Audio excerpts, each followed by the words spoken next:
Hi everyone, in this tutorial I am going to teach you how to create different types of sleeves. First we understand basic of the sleeves and gradually after that we learn how to create many different types of sleeves. We create hanging sleeves, kimono sleeves, beautiful bishop sleeve. After that prepare lantern sleeve and so on. Not only this, but how to adjust sleeves design by reducing and increasing particle distance. Everything I teach you in this tutorial. So without wasting any time, let's just jump into the lecture. Okay? See you there. Hi there. In this tutorial I will show you how to create the basic sleeve pattern from which our all other sleeves are born. So once you know how to create this pattern, we'll be using this pattern and modifying it to create all that sleeves in this course. But flow will be starting with this basic pattern. So basically, if you look at the way that the sleeve here is, sleeve opening and her arm.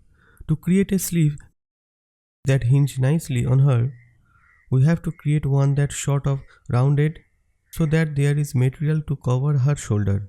And then there it goes in a bit to fit under her arm. So let's start by creating a simple rectangular. I am going to click once, and for the width of the rectangular, I am going to putting the width of this line plus this line. Alright, so not going to do the exact, I am just do it just roughly 360. And I am going to do height of 200. Now the reason that I did this line plus that line is cause let's bring up the arrangement points. When we sew the sleeve onto the shirt is made of two pattern pieces, front one and the back one. And to make the sleeve connect to both the front and the back, we have to sew half of it onto the back and half of it onto the front. So that for it must have the length at least of the front and the back together. Now to make different effects in sleeves, to make them looser, to make them gather and puffy, etc. etc. We'll be stretching the sleeves later on different tutorials and making it longer, sometimes even much longer in the length of this and this. However, very rarely, if ever do you want to make this length less than this plus this, because what that will do, it will bunch up the shirt on the sleeve. And that just doesn't look nice and won't work well either. So it's best always to start with at least this plus this as a width or longer. So I am just starting here with this plus this. So now we want to make it curve here. So it will go over the shoulder and fold nicely. If I just show this on the way it is, we can try that. Alright. So add a segment point in the middle, so that I can easily sew this half onto here and this half onto here. And if you unsure where to sew it, as you see I sew it onto the wrong side. The easiest thing is simply to click on the shirt and you find the blue point to click on your sleeve, and then you see okay, this has to go up to there, and there you can see now that's fine, and this have to go here, and the seams are straight, that means it will work fine. Now let's bring here back and simulate, and you see that the bottom is open, that because we haven't sewn it together. So to sew this segment line together, you click in it, you can see it's this one. So segment sew these two together, that will close the sleeve. Now you can see sort of standing up strangely, and the reason for that is being this top here, we just sewing onto the shirt as flat. So because it's flat, it's been pulled up. It has to go over her shoulder. There is not enough material. There is no roundness to go over her shoulder. So let's see what happens if we first match this up, holding shirt. Then convert that to a curve point. And then we set the 3D arrangement. Now you can see that this is more curved, so there is more material and it can go over shoulder nicely. Meet up that line. Alright, let's simulate. And standing up little bit less.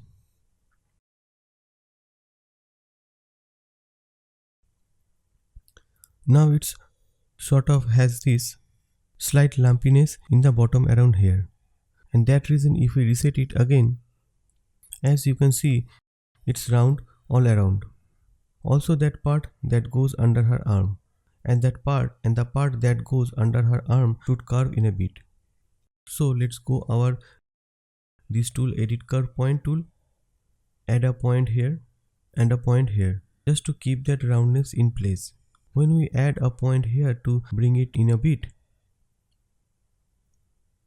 now this shape will work much better.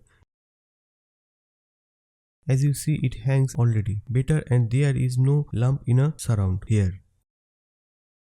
So most of the sleeve that I will be showing you how to do, I am going to start off this pattern and stretch it, scale it, deformal and do all kind of thing to it to create all different sleeves. Now one thing to note, if you want to make the sleeve longer, then all you have to do, select the bottom line and hold down shift to constrain it and then drag it down. And as you see it getting longer. And to make the shorter, you just not drag it up. There we have short sleeve, like for t-shirt, almost like a cap sleeve. I'm going to drag it down a bit more. And now let's say that we want this opening here where our arm is coming out to be much tighter to her not so loose.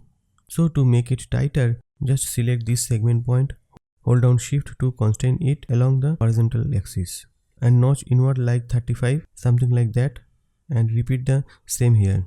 You want to keep the two sides equal.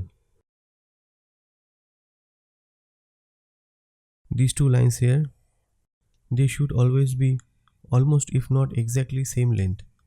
If these two lines have a big difference between them and these two lines again in this, let's hide her. If these two lines have a big difference in numbers between them like this, one side is going to start bunching up and is going to look pretty ugly. Now maybe there is a time when you want to have an effect to bunching like that, but not usually. So just keep in mind, keep them around the same length, 1 millimeter difference here and there. It's not going to make a big deal. But now few millimeters already change it and will haven't affect it. And best is to keep them same length.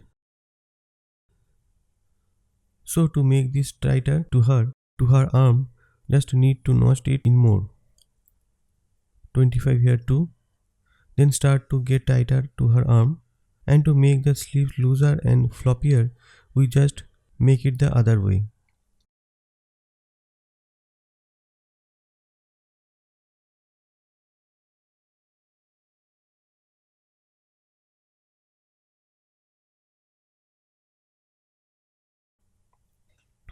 And if this happen where it start to go inside of itself, just give it some pulls and it will work out.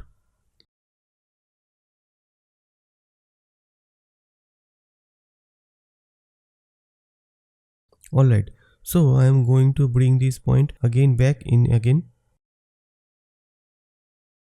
And the way that your shirt pattern is made, it's also going to affect the look of your sleeve.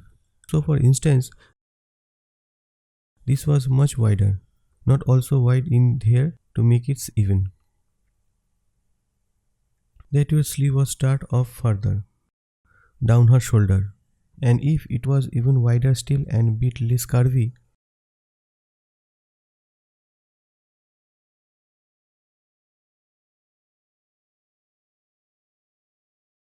now the seam has gotten stretched and a bit longer, so it's sort of bunching up here.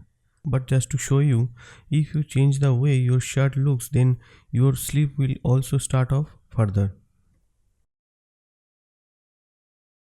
And right now you can see that there is a kind of bunching up here.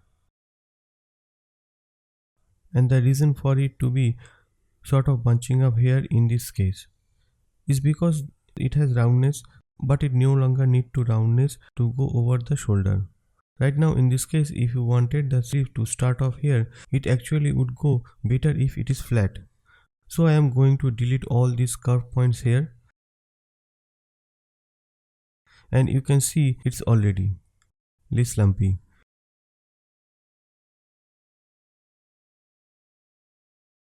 And if we just add a little bit of roundness,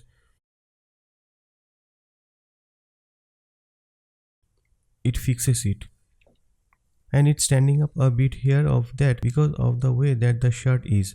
Just stretch a bit and have define it a bit more to get a better shape.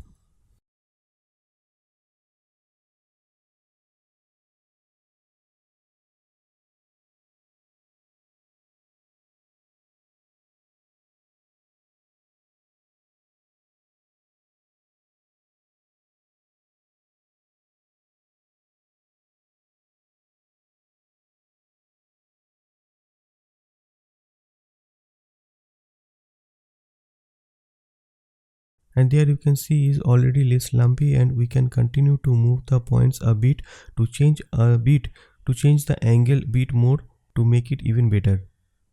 Now if we want to widen the sleeve,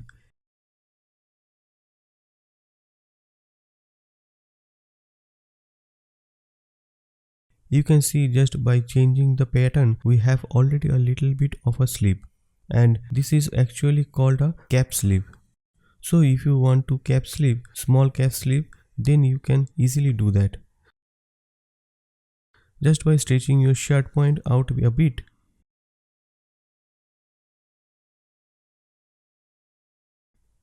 And make sure that this length here top same like this length.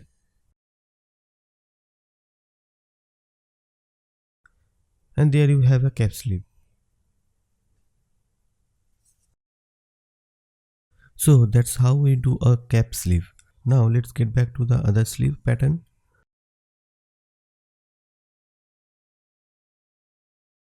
Drag this line in to make this bit better for our sleeve making. And we have modified it again to fit our sleeve, and I will add back that little round valley here.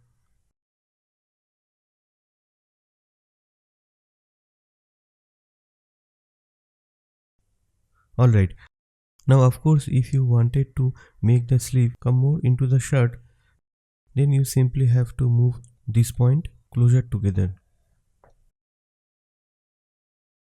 and that will start to pull the sleeve up even more over her shoulder.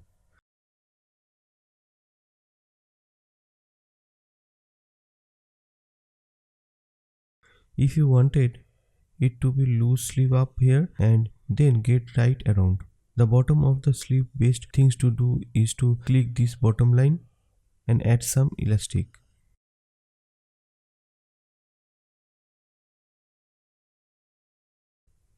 Then lower the ratio, the tighter it will get.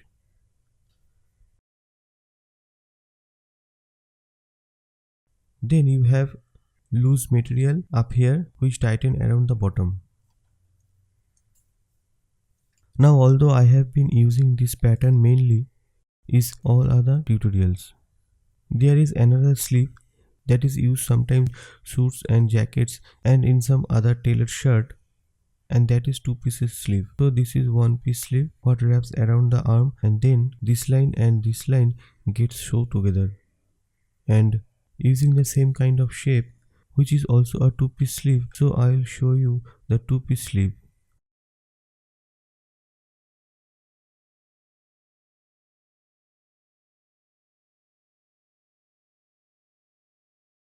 Then make it just a bit prettier.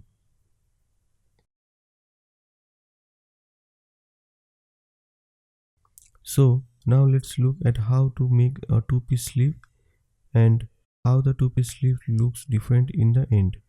As that you have two seams, one here and one here, where of these one piece sleeves you have the one seam on the bottom. Here you have the seam there is two-piece sleeve. You have a seam here and a seam in the back. Alright, to make this two-piece sleeve, not quite sure of the call it, so I call it two-piece sleeve. I am going to make a two pattern piece, each about half the size of this pattern. Just using my curvature tool, I am going to round up the top here. Then I am going to make another pattern piece about the width like this. And then I am going to curve down the part here. So if we put them together and you imagine that wrapping around it this curved part, if you had them half here and half there, would be this curved part and this curved part up to one piece pattern. So let's bring up our arrangement points, arrange in this top or her arm and arrange this one.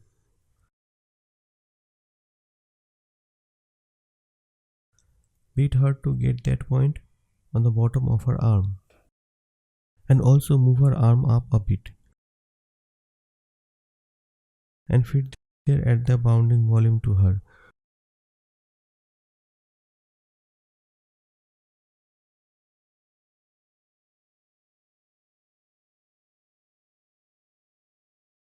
So now you can see it clearly. This is the part that goes on top and this part with a rounded off bit goes underneath of her arm.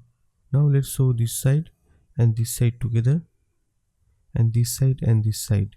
Check our seams. And now this is little bit thicker because we have to sew half of the top pattern to one side and half to the other side and half to the bottom one, to the first front shirt pattern and half to the back shirt pattern. So I'm going to use my pre-sewing tool, click here and click here too. See which one I should sew onto and sew around up to half. And I'll start at the top and follow that blue guide point. It guide you how far you should sew for the two sew seams length to be same length. So I'll click that and as you see my seams are tangled. So I'll right click and reverse sewing.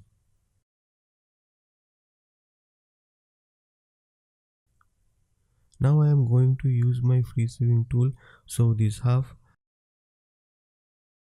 onto the back shirt pattern. That looks fine. And then I'll sew the button. So I'll click on the bottom. This side has to be sewn to this part. So again this side, go around halfway.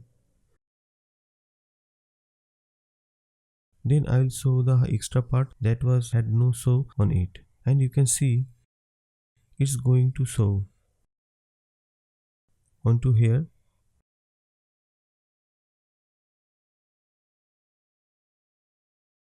If it is a bit hard to see with avatar there, you can just hide your back clicking here once.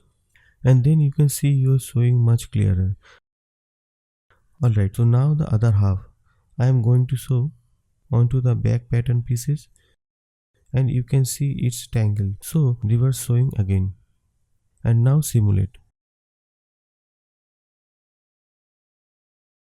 And there we have got two piece sleeve. You can see with the seam here and the seam here. Where there is one piece sleeve has a seam only in the bottom. So depending on the effect that you want to get, two piece sleeve or a one piece sleeve. And it has a little lump up here. That because of the way her arms are. If I put her arms down, the lump vanishes. And if you want it to be don't like this lump, you can try pulling at the shirt to get rid of the lump. And if it is still lumping, you can also try carving it down little bit. Might be it too curvy.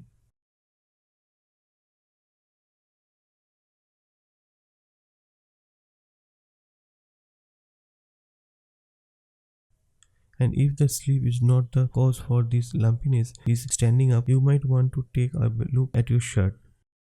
Here I lower this point, give it a different kind of angle bit,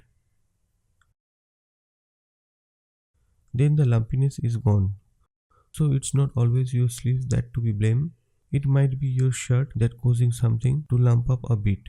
That's not nice. So you now check your sleeve, check your shirt, play around of it, move the points a bit until you get it right. Now on last thing I want to showing you, I'm going to shift click these two and stretch them to make the sleeve looser and stretch it a bit more. Now let's say that you want the sleeve to stand off down here, not here, but to be like more of loose sleeve standing off bit lower. So just look at where your point on your shirt. Use that as a guide. Now click on your segment point of the armhole and start moving it downwards. And the further down that you have moved them, the lower down your sleeve will start. It's that simple. If you want that your sleeves to start much higher underneath of the arm, just this point up until where you want them to be. One more thing about the two pieces sleeve is that because it's two different pattern pieces, it will enable you to apply different colors to them. So for example, here I have applied a blue fabric to here and here lighter blue fabric. So you can create kind of two color sleeves. Now you can create the same thing by applying a texture which has a blue, dark blue and a light blue strip. But it might not always follow the angle of the body like you wanted to. Especially if you have a longer sleeve, then you fold up the arm. You know, here it is bit rounded where the texture might not quite behave just like that. So it's a nice way to cut different colors in the sleeve. And one more thing about the sleeve, you see it's about to loose here. Well, if you want it to be tighter just here, you can use here curvature tool, and by curving it in a bit, it reduces amount of fabric and you makes it tighter along her arm. And the more we bring it in, tighter it shall be. Now also bring this point in a bit, and that gives her a tighter sleeve. So that's the basic of sleeves. In the next video, I'll show you how to roll up sleeves.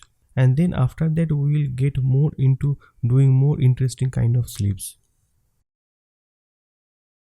In this video, I will show you how to roll up sleeves, push up sleeves and fold up sleeves. This is how to push up a sleeve. Is just to grab hold a part of it and then just start pushing it up.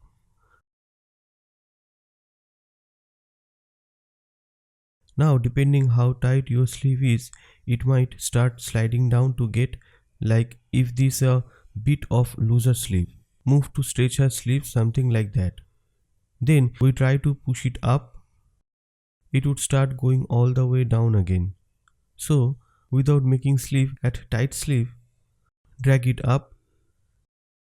If you wanted to stay up here, you just pause the stimulation. And then we can do the two things. We can grab our box pinning tool and we can pin the bottom in place. So when we simulate, it won't move. And if I hide the pin, you can see what it's look like. Then it's also really stiff there and might not have that exact shape that you want. So I am delete those pins, or instead of adding pins, you can it up to where you want it to be. Then pause simulation. So like the bottom line, add some elastic. Now depending how you set the ratio, the lower you set the ratio, the tighter it will get. So as you see now, I moved it down to 63 and it's staying here very nicely in place. Now as you see here, this darker blue stuff, that's the inside coming through. Sometimes happen when MD can't quite figure out how to fold it with the inside stuff coming out through. Then just tuck it and it will fix itself. Now Remember, if you lower the particle distance, the sleeve is going to look much better. And the lower that you lower, more detailed these wrinkles are going to be. So sometime at a higher particle distance, 20 or even higher, can look very coarse of jagged and spiky.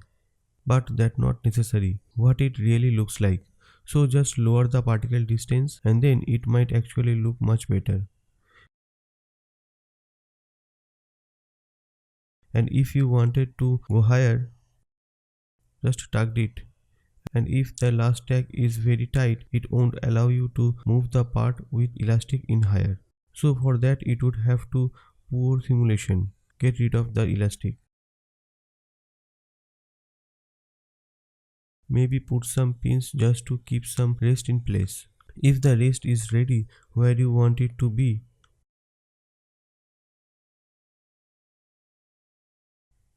then bring the bottom up a bit. Can even move the whole pinned part up. 10 on elastic again, and there you see it will close on her arm. And then if we get rid of the pins, it's staying there where you moved it to. So that's how to simply push up sleeves and keeping them from coming down again. Now let's take a look how to fold up sleeves. There is two ways to fold them. I'll show you the first way. And then after we finish with this way, then I'll show you the second way. The first way I suggest tugging in it until you start to see the inside. Tugging it in onto more inside and until the inside stuff is coming out.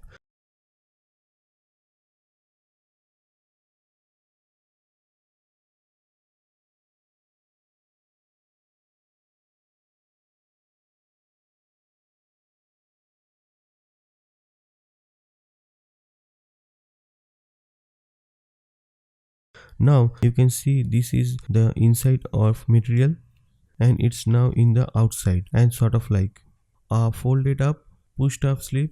Now if you wanted that to be folded up lower down without all these wrinkles here, carefully start pulling it down.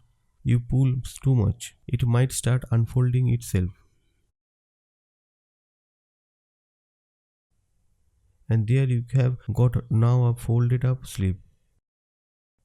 Now as you can see, the bottom is not straight. It doesn't look like it was ironed. Looks like it's little bit lumpy here and there, as if it's just rolled up roughly. Maybe that's what you want, but if you want a patterned ironed look, as if someone went and ironed it with a sharp bottom. And I will show you how to do that. I just moved it up a little bit more to about where I want it to be. Now we are going to meet the find way this bottom field is. So click on it and then you can see on your pattern where the blue dot is. Now I am going to grab an internal line, drag it across, double click, and I am going to set the fold strength to 100 and fold angle to 0.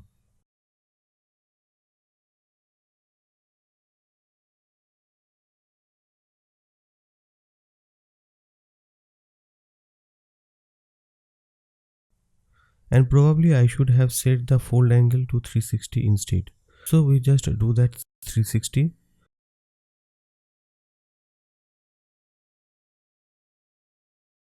Now pull it up a bit until we set that yellow bottom line.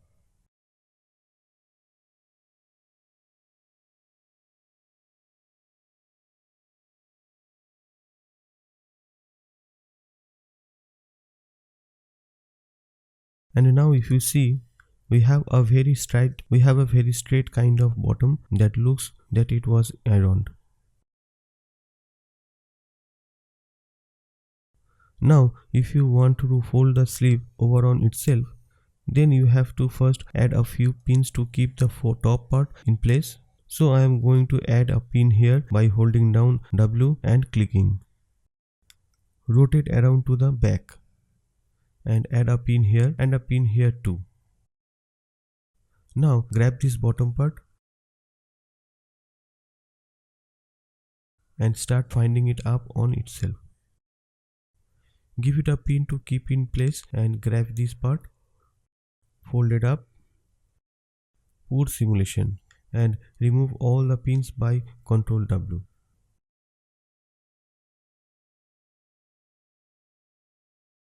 And now we got a fold over a fold and something. If you want this bottom to be very straight and not looking bit bumpy here, which makes it look bit natural, but we want it to be very straight, then just click there, find where your blue dot is here, and you can even copy and paste this line up. And then you have got a sharp iron bottom there too.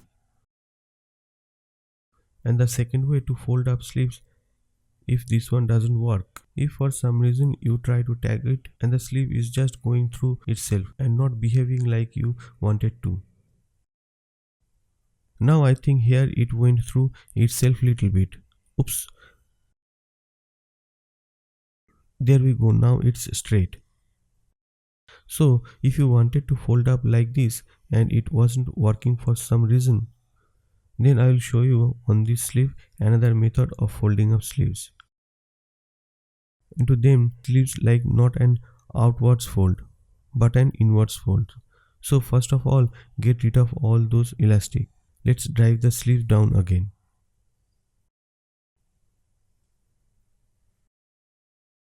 Now to roll the sleeve up. In this particular method, I am going to be using selection box to select the bottom of the sleeve. Now selected here, and where my selection box is ending, that's where it will start the fold up. So this is the line where it's going to fold up. Now for this method, when you right click on it, you can see roll up horizontally or vertically. So for this method to work, your arm has to be either perfectly horizontally or perfectly vertically. It can't behave like this, because if I say here roll out vertically, it's going to mess it up.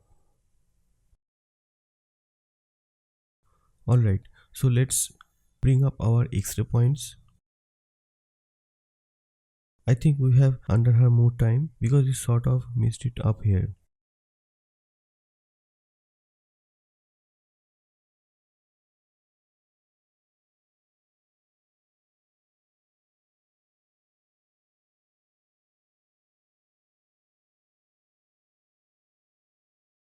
That's what happens if we try to move the sleeve. While you have extra things showing, instead of getting rid of your X-ray points first. Alright, so now let's move the arm up into a perfect T pose.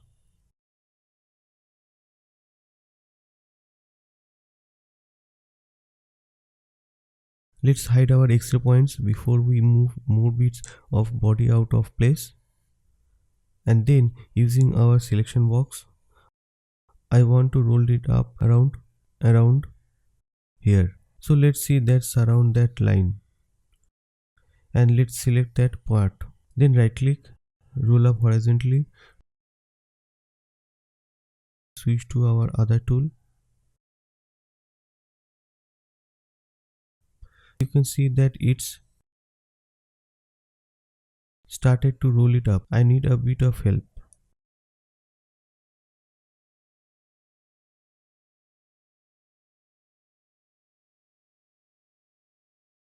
But it's not too bad. And that's the first method to roll it up, and I can't roll up or roll up with this method. It's just gonna mess the whole things up. But we can do a inwards, so this is in outward world. Now let's undo, redo and unroll it.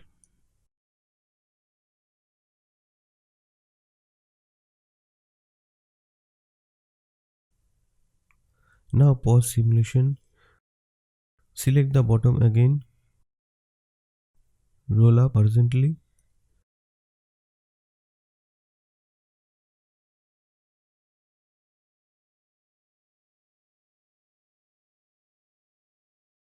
switched to this tool, and how we are simulate. It's going to roll it up inwards, and if this starts coming out, just drag the outside out. And here we can see it's trying to come out again, so we are going to add a pin here, add a pin here, and then bring these pins inwards.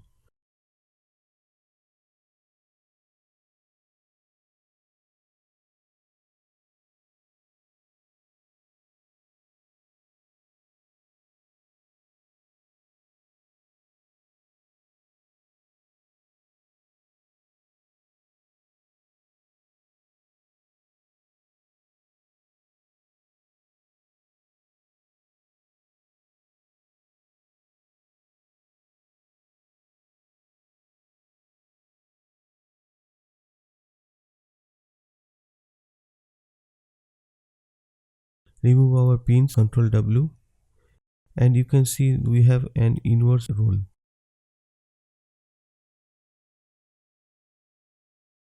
We can make a go in further by adding some pins, one at the top, one at the bottom, and then using our gizmo, drag these pins in, repeat with the same and the pin in the bottom. Simulate.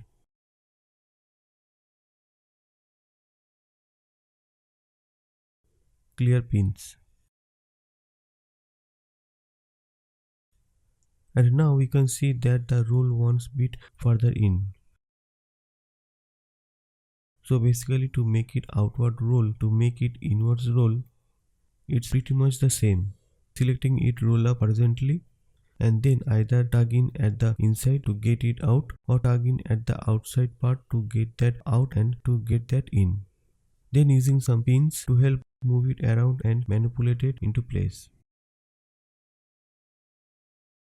Now back to the sleeve here. I want to show you how to make a roll that goes up and then down upon itself again. So first of all, I am going to clear this line and clear this line, then unroll it.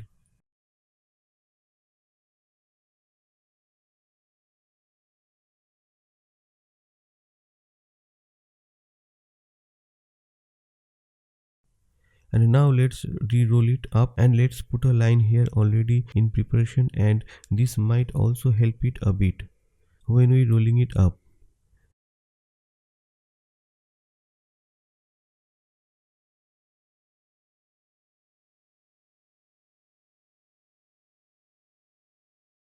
Grab the other side, pull it up to, and there we have got a nice roll up. When I want to show you how to roll this part down again over it, at a time when we are making some kind of shirt and you want to do that, so I will show you how to do that. I have to find the middle, pause simulation, copy and paste another internal line down there. And I think this one has to be at the fold angle 0. We should see, yes, it should be fold angle 0. And then I am going to pin here, a pin here, and the same in the back. Pin here and pin here. And drag this down way out of the pins. This to keep the whole sleeve from going down, and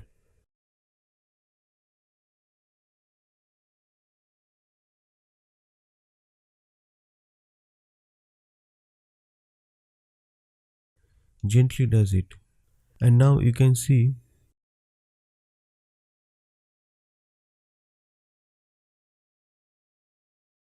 if I clear the pins, it will still hold it up in place because of the internal line, which are like iron it. Now we have got a roll up over roll up,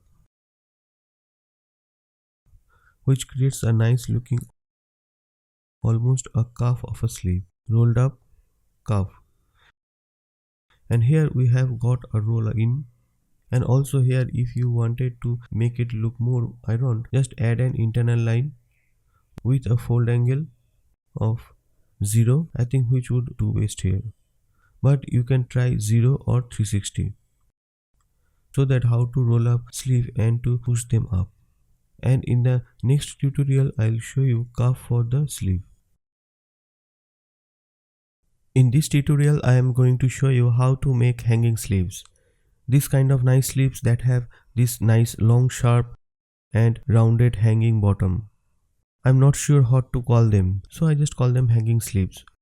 And in all kind of movies and all kind of games like Game of Thrones or Lord of the Rings, they have these pretty sleeves and have this long nice hang. Here you can see a Cersei from Game of Thrones dress which has a nice hang.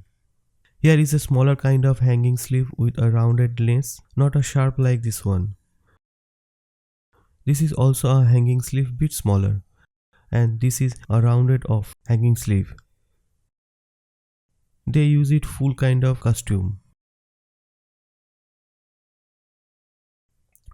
Alright, so let's start by remaking the sleeve. I am going to start by deleting the pattern which I have already. So we can start from scratch.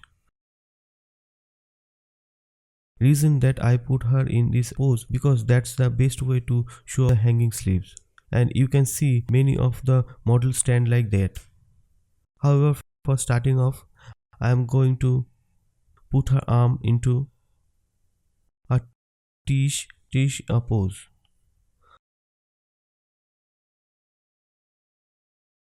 Alright, so let's get started. I am going to start by making a regular sleeve pattern. And then I am going to multiply this one by that one. Mean I am going to add this length by that length, which is around 400. So let's make it 400 width and 200 height. And let's find the center point just 200. And with the curvature tool, I am going to pull up with holding shift. Then add a point here, add a point here to keep the rounded shape, and then drag out. Roundedness there. Now I am going to sew it, half of it onto the front shirt pattern and half of it onto the back shirt pattern here. It went a bit too far, so I am going to stitch to my edit sewing tool and then drag it up. Now you can either use arrange points or you can use your gizmo to rotate into position and then simulate. Then once it wrapped, I am going to segment sew this part together, simulate. Now we can got a basic sleeve. Now first of all we want it longer. So I am going to shift drag this like downwards and even a little bit longer. Alright, so now let's start to make this kind of sharp kind of hanging sleeve. To do that, simply click one of the bottom points, start dragging, hold down shift to constrain it and drag it out something like 100 millimeters. Then repeat on the other side. And best to keep them even as possible. You can see we try to get hanging sleeve, but not even close to that long hang sleeve we want to achieve. So drag it out another 100 and another 100 here.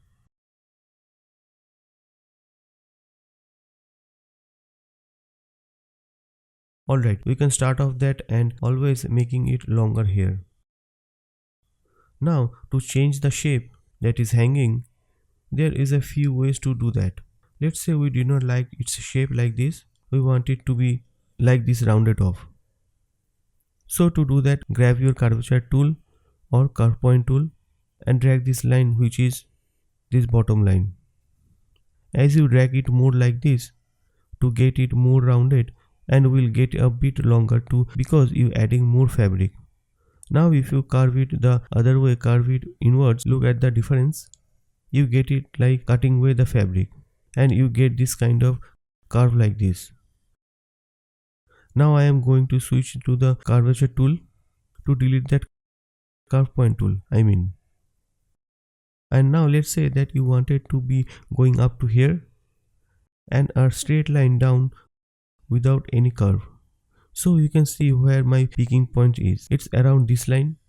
So I am going to find the center with my split line tool and it doesn't have to be the exact same center either. So just around the center, I'm going to add a point, then going to drag it upwards, and that immediately gives it a cut. Now you can drag it up even more to cut away even more of the sleeve and make it like this way, very sharp, straight kind of cut. And then if you wanted to sleeve go down longer in the shape, you can just select these both by holding down shift, then drag downwards. And you will get a longer sleeve which still has the sharp shape. And if you want it to reach wrist, let's move this upward first. Shift click both, segment line and drag down. And if it is goes through the skin, rotate around and plug it out to the yellow line again. And there we have got so a full length sleeve which has this kind of sharp cut here. You can keep on pulling it upwards to make the cut to go even more like that. And the higher that you move it, it will change the shape. You can also turn that into a curve point by right clicking and say convert to curve point. And what that will do is take this sharp point here and turn it into a curve. So it will turn whole thing curved, and now you don't have sharp point anymore. And is rounded. Undo that. And now we'll take a look at what will happens. Moment. Move this out of our skin.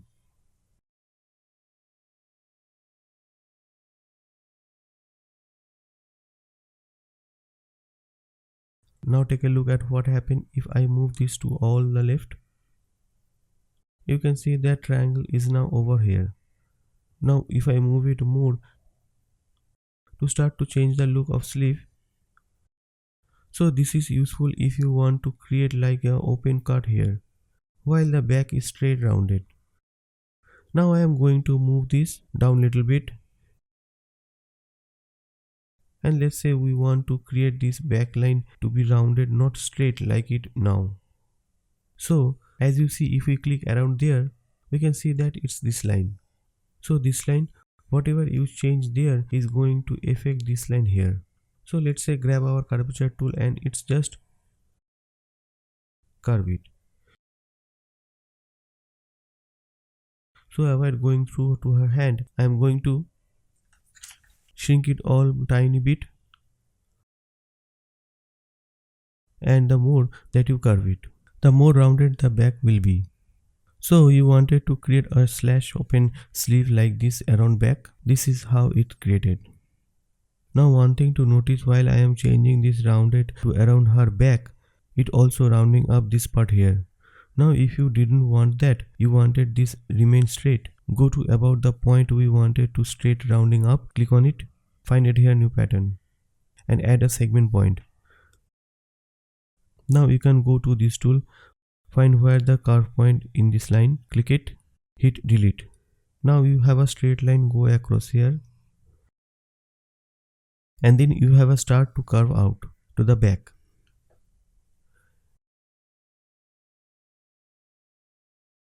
If you notice, you can see that here it's sort of ended improperly. That because that's where the seams are meeting. Now let's say I want to move the seam to the back more, so it's not here in the side disturbing. Alright, so you move it to the back.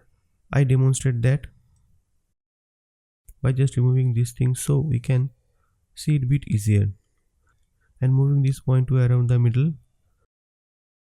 Alright, now if got that side cut where this point is up here, let's say I want to move this seam to the back, and that might be different times when you want to do that for specific sleeve shape. So to move the seam to the back, we have to either take away some material from this back pattern, because if this one is shorter, it will start pull the seam towards it, or add more material in this front pattern. And if there is more material here, it will start going balance too. So I'm going to up before taking graze material from the back pattern. Alright.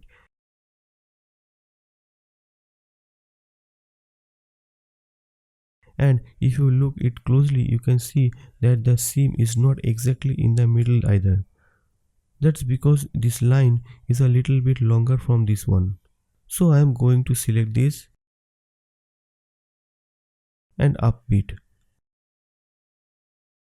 Move across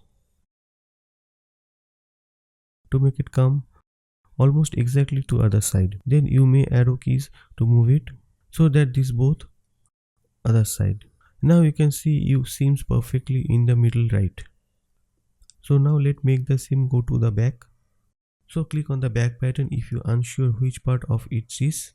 I mean on the back of the sleeves is one pattern I have draw. And then you can see if this line so if you hold down shift even and bring this over, you can see on the right this number keep changing. That's the length of this line. As I bring this point across, it gets shorter. Because if we move it more, it will get longer, be more straight. So now if we rotate around, we can see the seams is turned go to the back. We can move it seam a bit more. And then to help it along, we could move the other side to match it bit. And let just in a bit further across. Now the problem when the lengths are not even. As you can see, this is seems short of lumping up, curling up like that. And that because one side is longer and one side is shorter. So if you want to match the seam to the back, we might have to improvise and to get this line to be the same length. So for example, we don't move it to the right because that will start move the seam to the middle. So you can start drag it down a bit until it's about the same length. Let's just delete this point so we can better see what's going on here. And that sort of messed up my sleeve. I will just quickly reset to the 3D arrangement.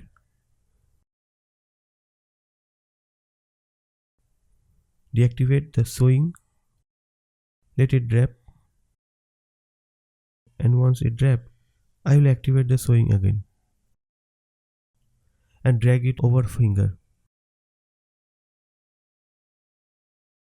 And because we don't have that point taking in material, it's a bit long. So we'll just slide it up a bit to make a bit shorter. Alright, now we can see that the seam is now nicely in the back.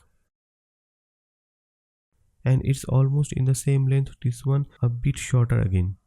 So now it is same length and there is no bunch up in the seam. Like what happened if example this is this short, even I start to see bunching up, which is not very nice. Now you can make interesting effects sometimes for skirts and for different things. If we do have seams which are not the same length but usually for sleeves etc, shirt, pants, you want it to be around the same length. Doesn't be exact. That's how it will look. Now if you want to turn this into rounded opening here, just use your curvature tool and round up opening. Now the problem is that this is pointed so. Now I am bring up my reference image. Let's say I want to create this pretty rounded sleeve like this, right? So how do you do that? First of all, I am going to round up this a bit more to give a roundness here in the front. Then I am going to add a roundness on the side and on the side too. Then afterwards we will refine it so it's a same length. As I start to round up a bit, you can see that sharp point starts to vanish.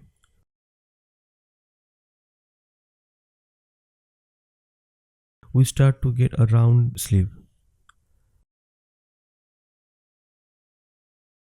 I can also help it along a bit more by adding enough point here and rounding this point. Now as I start to round this slide down, you can start to round up these parts. You can see that the middle point is around here.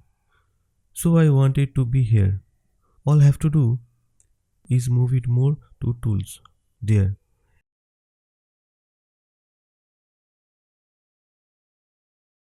As I round these points low, this point which is which is this point here for the same length. You can see that it's trying to stick out a bit, which is not really nice. So I bring those up. Now what this is doing, it's taking the material in there a bit and adding a bit more roundness to there, and if we get rid of that and we get rid of these two, then you can see it's pretty straight. So that's why I was doing that, to give it back roundness.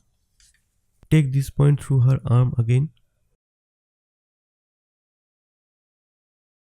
There we go. So we want to round it up a bit here too. That's there.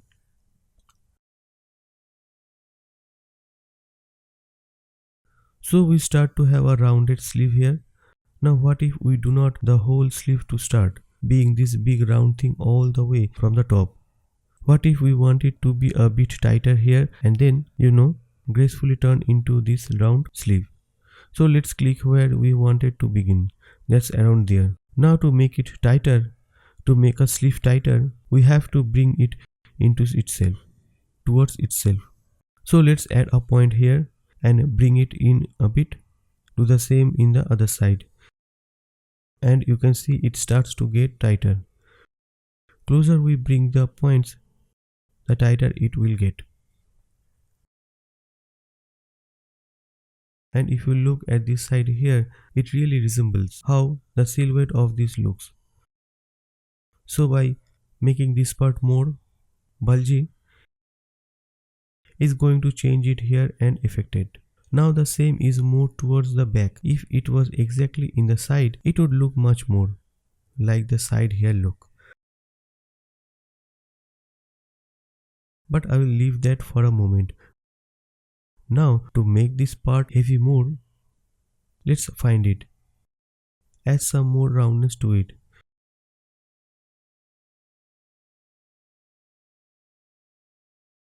You can make it a bit longer. I drag this line downwards.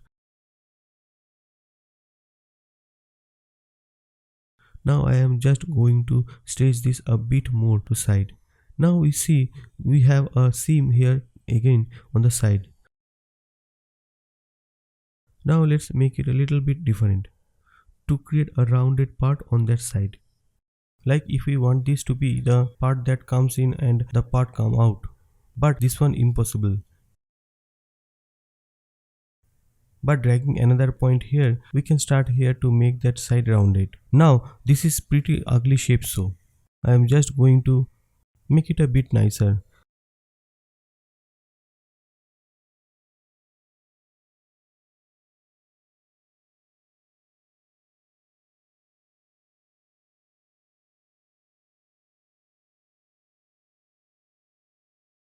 And that really bit better. So you can see, make this rounded part here, you just have to make it rounded here by taking it up the point. And to make this point rounded in the back, we simply brought this point down, and the further down we bring it, the rounded it should be. The further up we bring this point, the sharper the cut here should be. Now to make something that looks a bit more like this, where it is hanging down here and hanging more down there. Going to bring this point down and down a bit more. Then I am going to start playing with this, making it longer. You can see, the more I make the shape like this, the longer it gets here.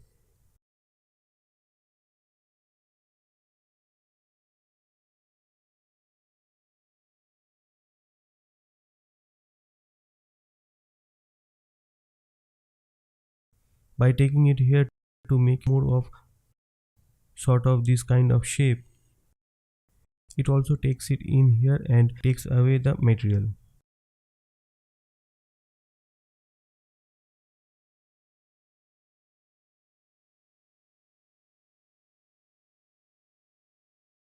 Looks pretty similar. Here is a bit shorter, made mine a bit too long. But to get the idea, this is now you can create kind of round look. Now here there is a bit of sharp point where this meets. So to fix that, going to round up a little bit. That's not looking go bad. So now let's say we want to make that sharp hanging sleeve, and we want to make a very tight sleeve up to where it is. So first I make it long enough, and then I make it longer here.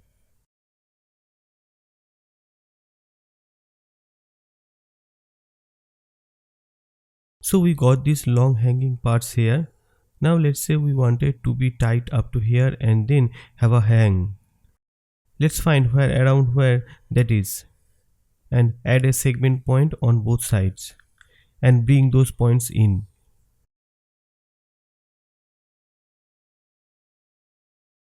And you can see it's tighter here now and starting to get that hanging shape here. And the close you bring them points, the tighter it will be here arm. And if you wanted to start off higher, then just shift click both and raise them.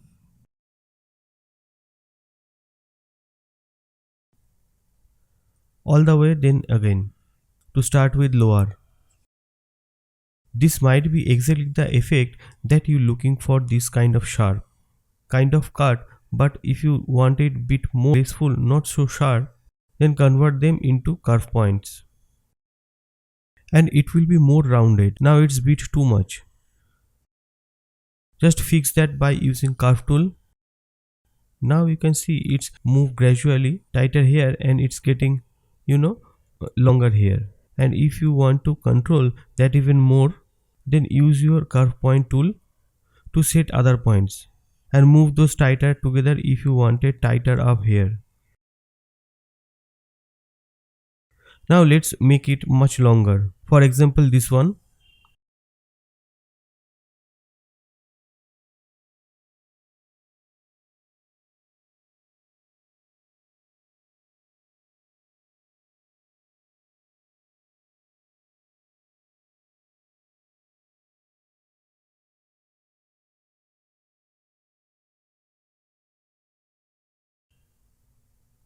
Then I am going to bend her arm. Is that what we can see looks like hanging when her arm is bent like in the picture here?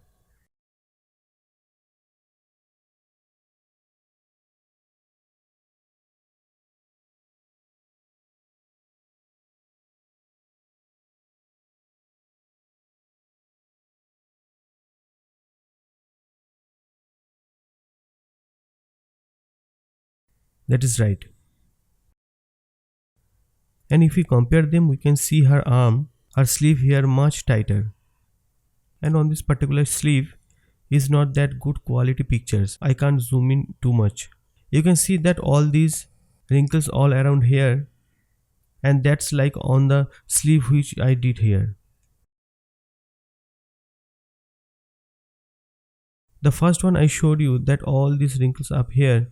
Now this is specific way to create those wrinkles. As you see, I cut my sleeve pattern into two with symmetry on them. So whatever I change in one side will affect the other side.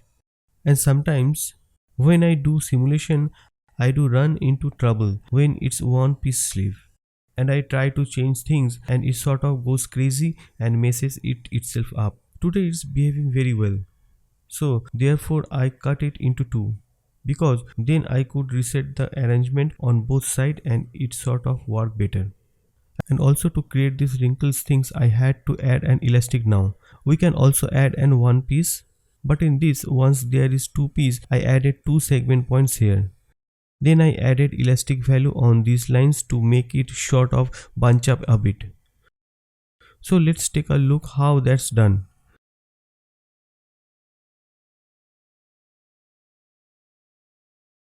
Going to sort of align it or round it in the middle line just for ease of reference, enough looking for at the thing. Just take it in a bit here and make it a bit tighter.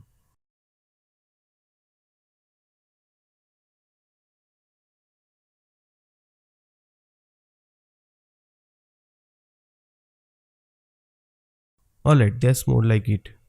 And now to create this bunching up here, going to make it first of all a bit longer so that there is some more material, even a bit longer, because when we take it in a bit, when we add elastic, we put it bit closer together and we want enough material that is still in the length we want it to be even of elastic. So even a bit more, put it off our fingers and make it even a little bit longer still. Now you can see when I push it back a bit, this starts to be this kind of wrinkle gathering.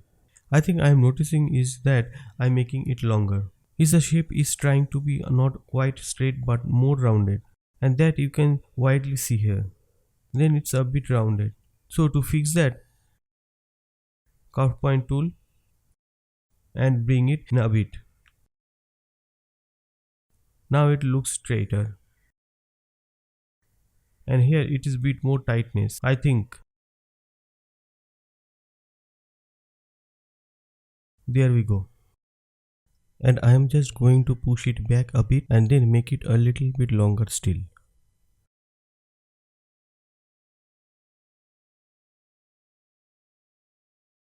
Alright, now we're ready to add the elastic. Just before we do that, I am going to straighten a bit to get that seam in the middle.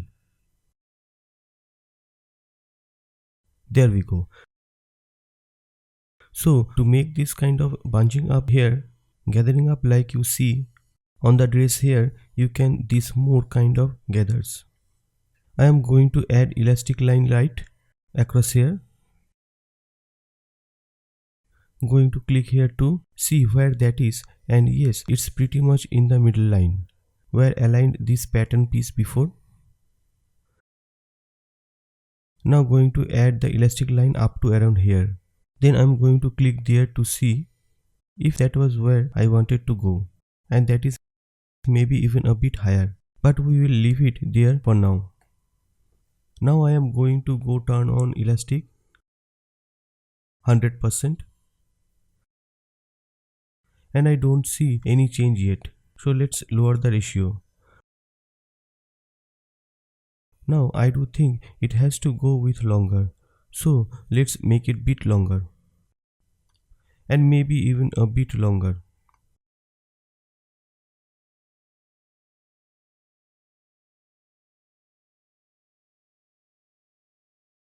And sort of creating these gathers. There were some before too, but if I turn off elastic here,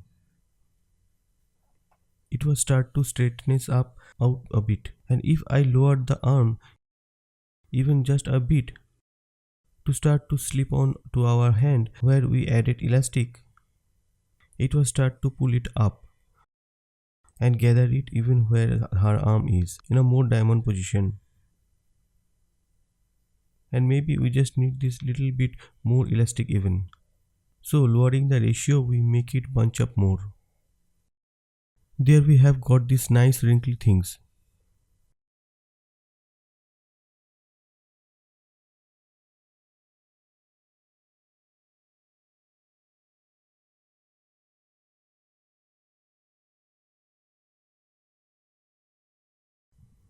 And to make the sleeve even longer, if you wanted to go down further like in this picture, sort of under her knee, I think. Maybe up to her knee, but her knee is probably around here, so it's probably under her knee. To make it even longer, just keep on, moving these points further and further and keeping around the same length here and there.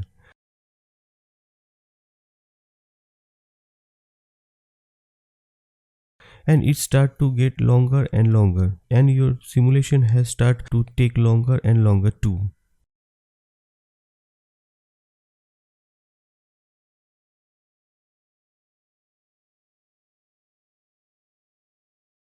I added a second point to control the line a bit better, to take it in a bit more. Depending on the material that you assign to it, it's going to hang differently. So let's make this into chiffon. Our chiffon just outer my screen capture, you can see it will start to drape bit differently than if we stick a cotton in it, which will make it stiffer and standing up a bit more. Here is a chiffon starts to hang more, and here is a cotton and start to stand up stiffer bit more.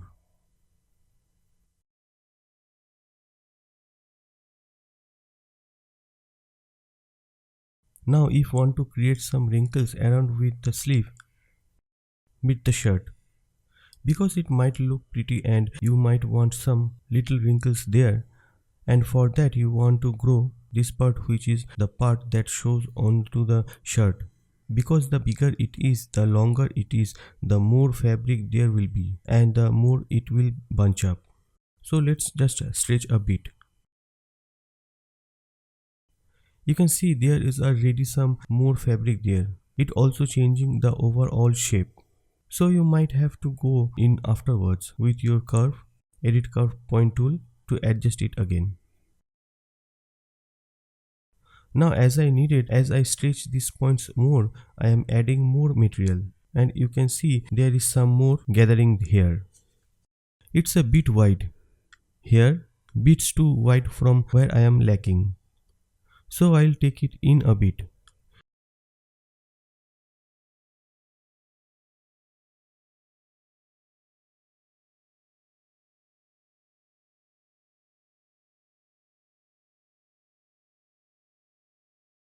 Change in a particle distance to a lower number.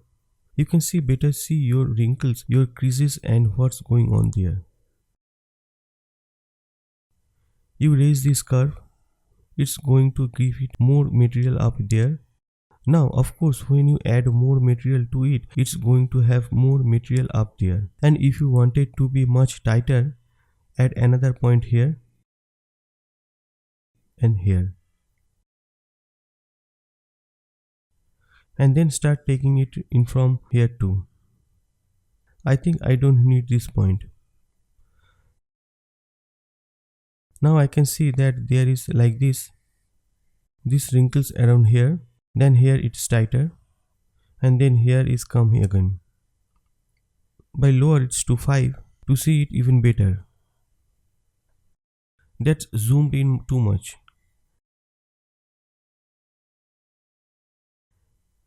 Can see here some wrinkles. Here it's tighter and then here it's looser, and to get rid of those wrinkles we don't like them, and bring this point in, then just the other points, and then remember to raise your particle distance, otherwise it will simulate. And then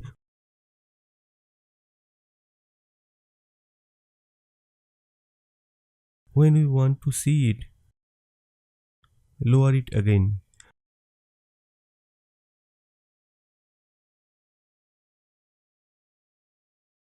Now you can see all this extra material around here, and if you don't like that, if you wanted to very smooth sleeve here, then it's best to make it as a separate pattern piece. You can of course go in here with your curve tool and refine it until it gets very tighter here and doesn't have any of this extra material. You can even add segment points for best control. Try to in much more sharper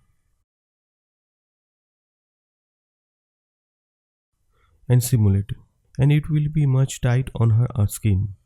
But for the most control, I think it is better that you make this is a separate normal sleeve. So you can make it as tight or loose you want, and then sew this extra part onto it. And how you sew this thing onto it to make a shape, that would be like this, rounded off. Then cut this piece here up to here and sew this onto there.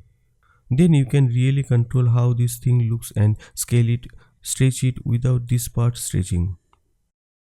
But if you wanted to one piece sleeve, then this is how you can do it. Now the reason I showed you how to move the seam before, let's for example in this dress, you can see that the seam is moved to the front, which is resulting in this kind of sharp kind of look. So let's just quickly recreate that. I am going to bring this up to 220. Take away the elastic, turn on simulation, shrink it, shrink it up tiny, bring in the points, bring in these points,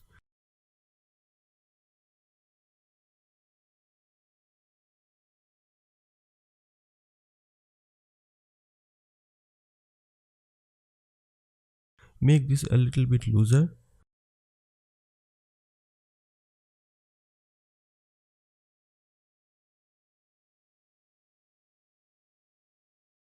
Now to create this, you could either make the seam come out to the front so it has this sharp look, or if you wanted to have this sharp kind of thing there, you could just. Let's first lower arm bit more so it's resembling that a bit better, that pose.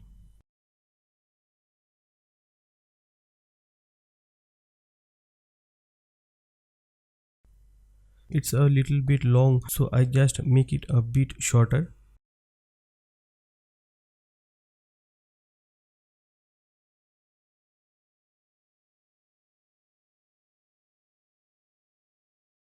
Alright, so make that kind of, it's buggy front. We can take this side in a bit, and there we got that seam coming to the front and making that kind of spiky look in the front.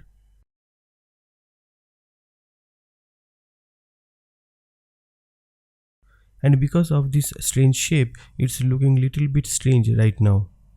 So let's fix that and make that big more rounded.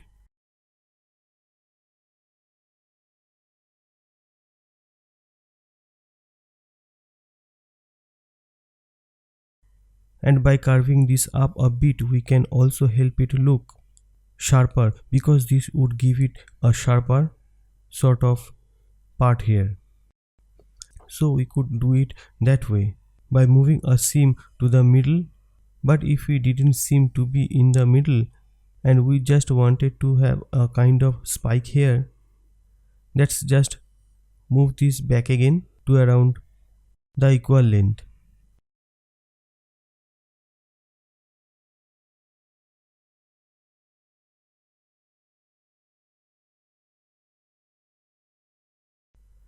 Right, so we want to spike here. It's go here. Get our split line tool.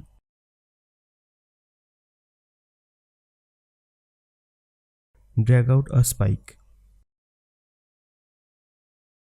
And whatever design you make here, you can add many spikes. That will reflect here, so adding more spike here will add it over there in the back more. And adding even more spikes can give you a spike sleeves.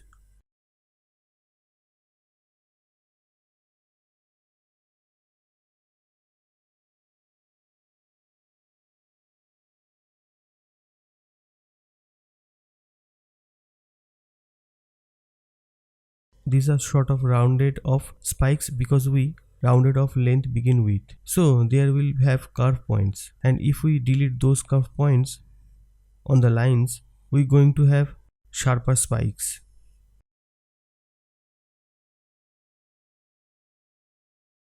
On depending how close that you move the points and how you shake spikes and how it gonna look on your sleeve.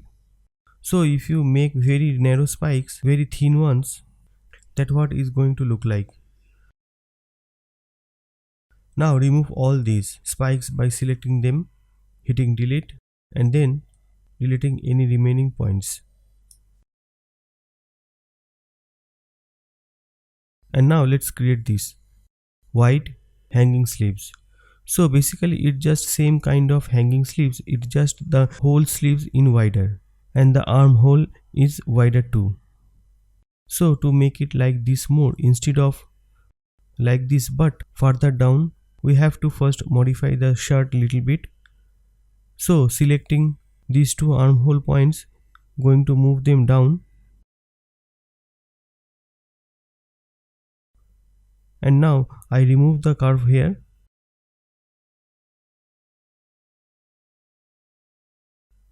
That adds a bit more fabric, and I will even remove the points here. And here you see the inside of the cloth is try to come out and sort of mess it up all. We can wait for simulation to finish it, and or we can tuck it in or reset the arrangement if necessary. Now as you see, it opened up here. That caused deleting some points, got rid of sewing. So you just sew it together again. Now we already have a wider sleeve, and then to make it spikier, you just need to tuck these points out a bit more.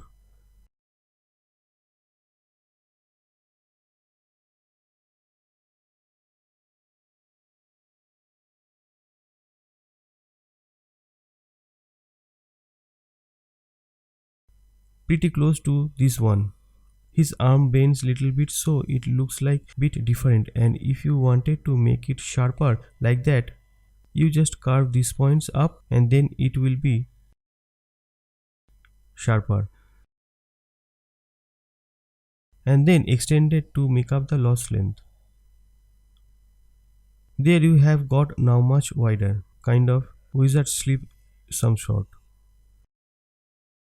And just tug it to help it fix itself. There we go.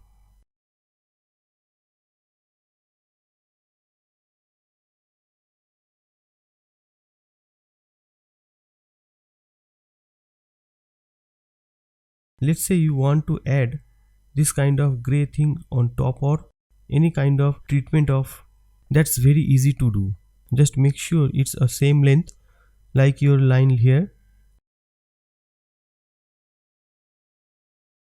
bit less curvy.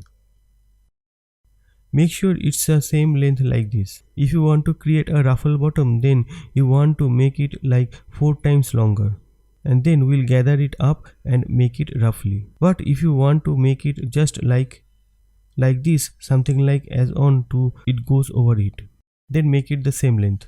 Okay, so I am going to click once, which brings up my dialog box. Type in width of 980 by 30.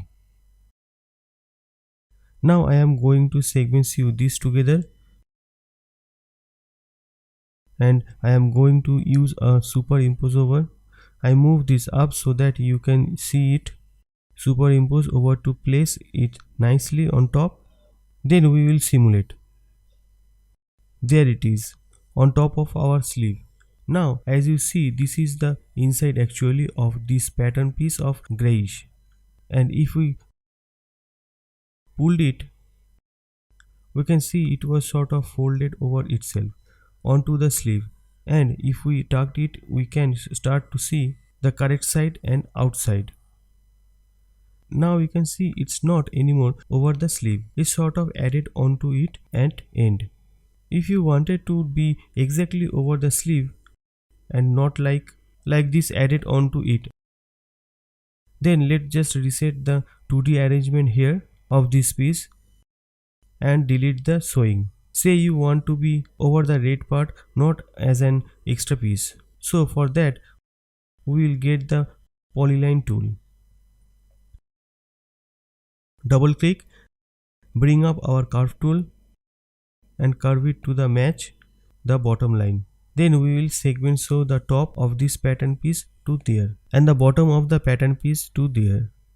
Now when we superimpose over, you can see it's over it, and it has a right side out too, which is important if you want to add a texture to it.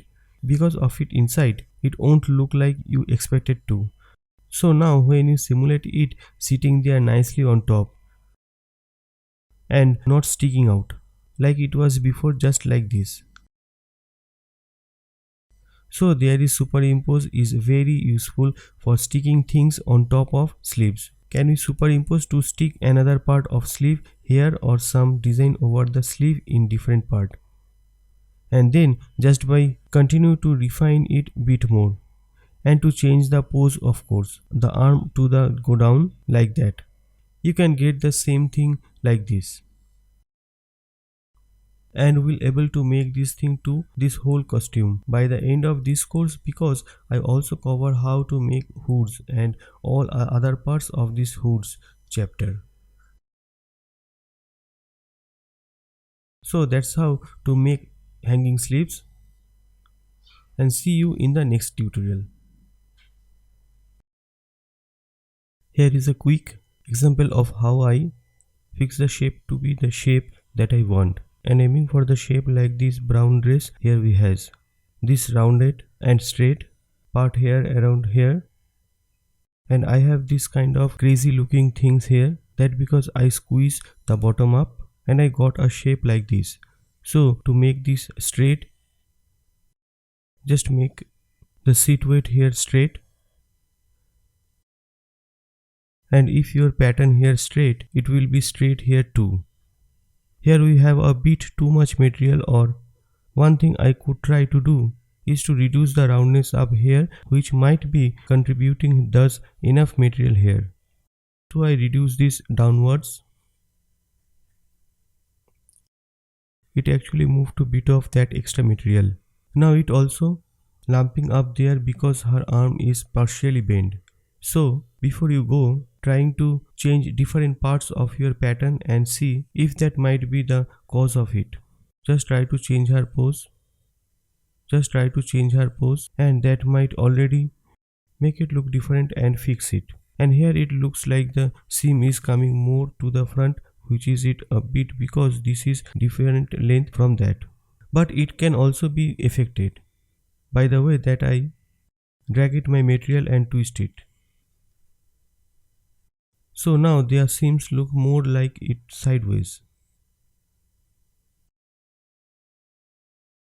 I rounding up the bottom so much like I have here.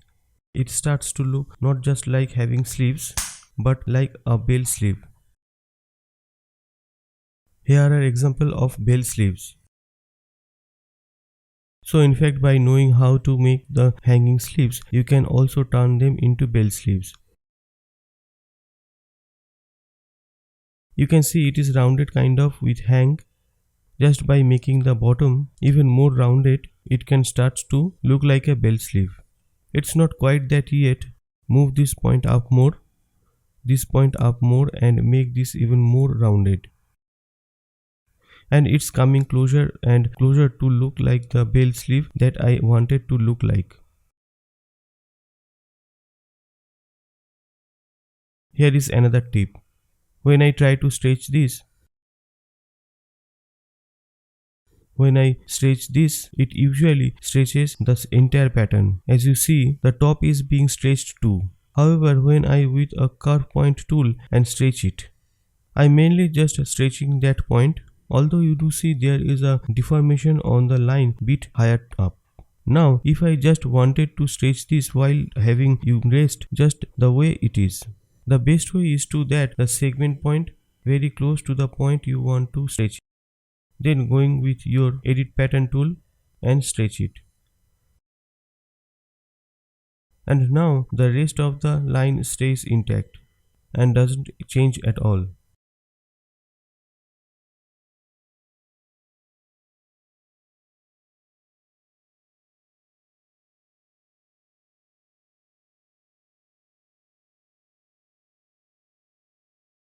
Now you can see because this length is much longer than this one, I am getting this kind of gathering here, which could be nicer effect if you want effect like that. Then to create that, your material look like a sort of gathering up to there, just make one line much longer than the other. In this tutorial, I will show you how to create what's called kimono sleeve. Kimono sleeves have this long opening for the arm to come out and a larger material hanging down. Often move a kind of squared off flat edge in the bottom. It has a bit of squarish shape here. So here I reproduced didn't MD. And here I made a short kind of kimono sleeve with variation knit. Now I need to show you how to control it and how to make a kimono sleeve. So basically the kimono sleeve pattern is a rectangular pattern that was deformation a bit. So let's create a replica of that. And here I have a texture to match the picture.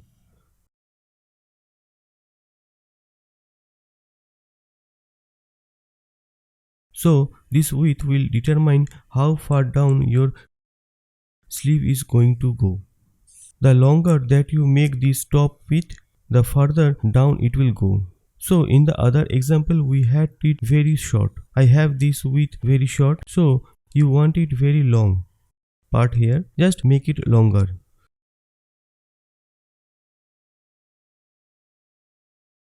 I am going to do something like that, and I put here in T pose just for easy simulation, and arrange this in front of her arm. Now I am going to give her an armhole about the same length. Give it a bit of curve and segments you that onto the armhole.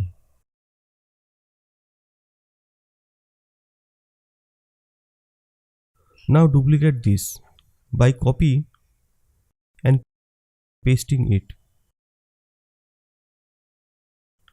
Take it behind her and give it a horizontal flip. No horizontal, give it just a flip normal to get the outside out.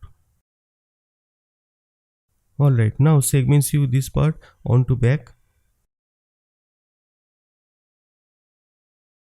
and segments you these parts together. And just hit the length because it is a bit confusing to show it together. Now the next thing we need to show together is this line with this line in order for sleeve to be closed. So let's click here and here.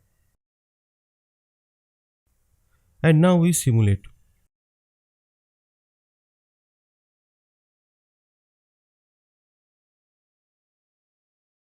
We have got a kimono sleeve.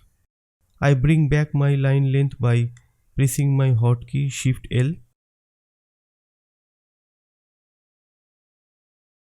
And now the last thing I have to show together is the bottom here, because that's open as you see.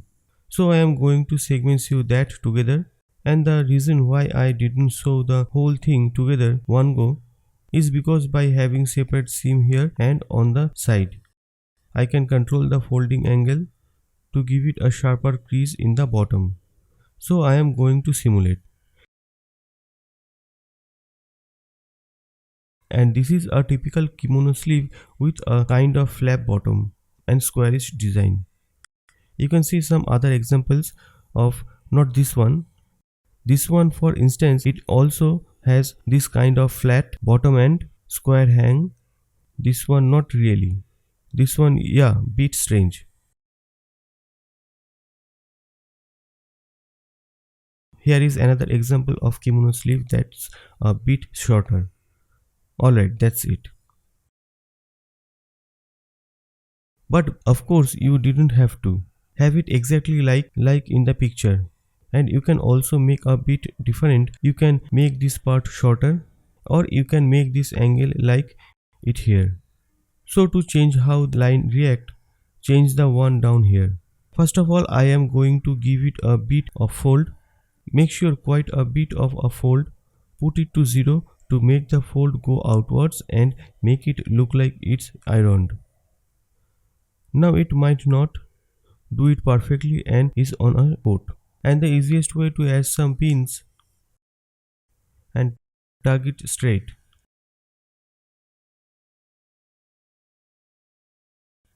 Then once it's nice and straight, you can remove your pins. And it will keep that kind of ironed look to itself. Now again, if you wanted to make this sleeve shorter, you would control that here.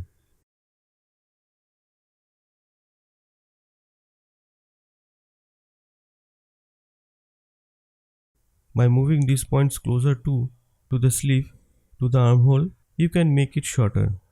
You wanted to make entire kimono sleeve shorter. Then just grab the bottom line and draw them up.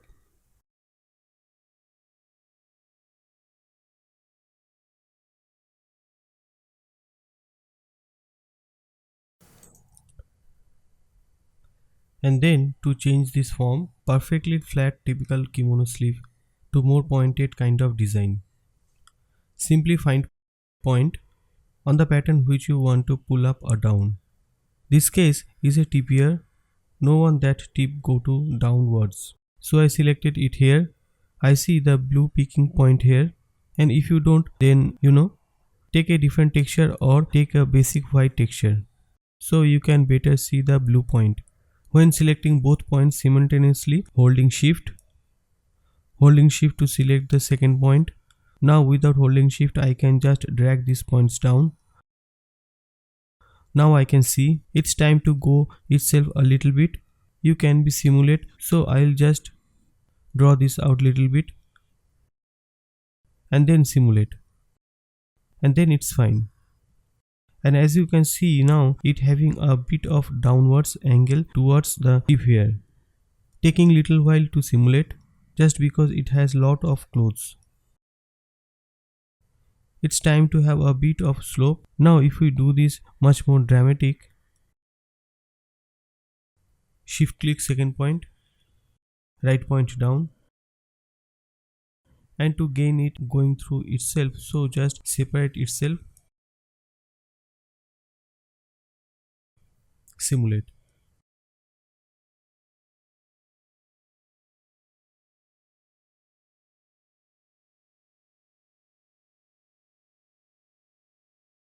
And there you can see we have now much sharper angle to the bottom.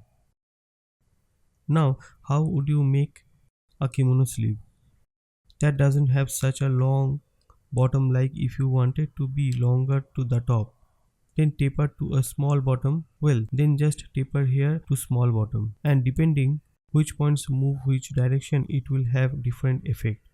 So let's everyone to taper the back towards the front knot like this, then front towards here, but we wanted to taper like this, almost like a hanging sleeve. So I am going to pause simulation, move this point inwards, and I will just quickly, let's see, add a white fabric so I am better see my numbers here. I can see my numbers here, and then match this one to another. That's good enough. Simulate. And there you can see now it tapered too much, smaller bottom. And if you wanted to make it even smaller, this is how you do it. So now this part is hanging straight down flat, and then from here it's sort of having this kind of a curve down angle, sort of straight angle. And to do it the other way, you can just select the line,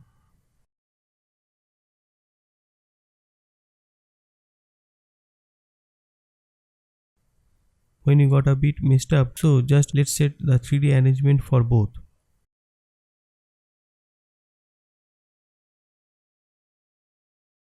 Just move her leg out of the position, not just over here.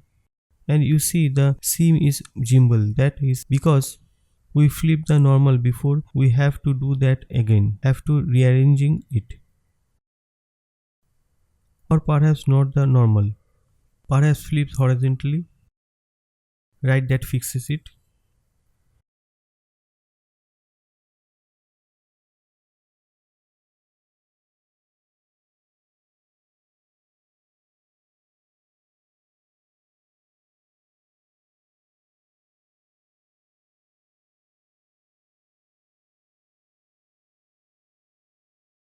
And after it finished simulating, then this is how it's hanging, like this more, because this is how the pattern is. So it's very easy to create and modify kimono sleeve, make it flatter, make it more tapered. make it leading to more to one side or to the other side just by playing round of your pattern. So I hope you enjoy this tutorial and see you again in the next one.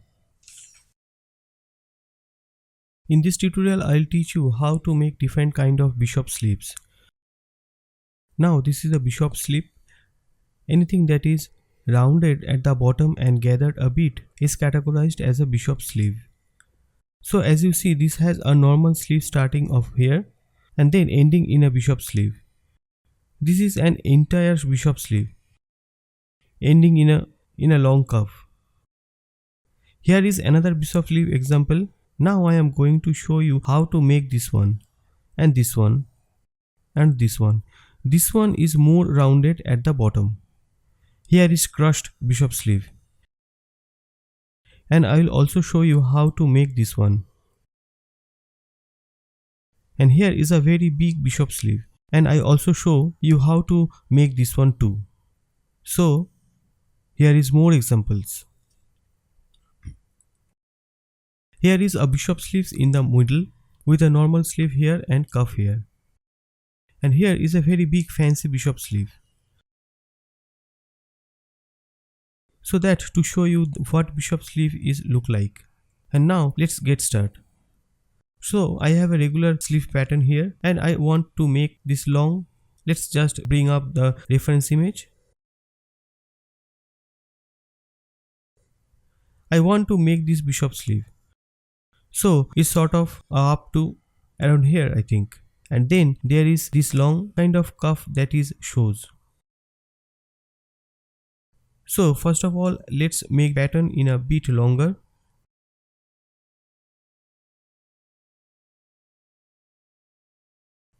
Up to around there.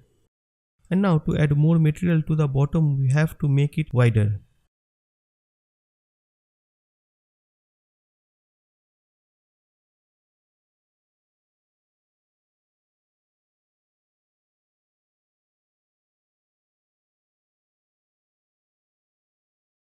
As you see, it's going inside out a bit here. So I am going to tug it until it comes into the comes right.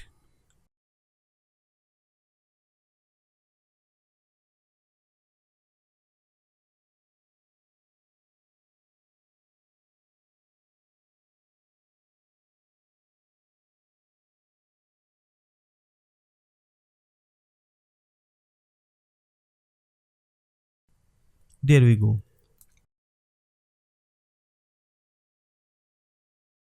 So now in order to before it to be gathered up, I am going to add this thing.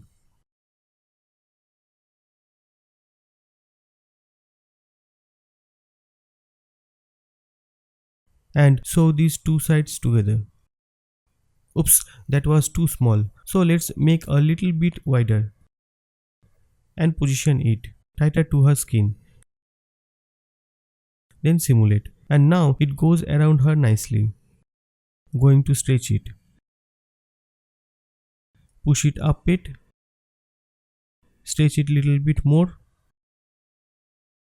And there we have got it. Going to segment sew this to that. Simulate. And you can see that it's starting to come to be bishop sleeve. Sort of more gathered here. Now the thing is, let's first make our sleeve wider. The thing is, what if you don't want it to be? Loose up here if you want it to be tighter. And then just get rounded here. Not to be, flat sleeve all the way up. Well, to change that, I am going to add a curve point. And start to bring it in here. And here.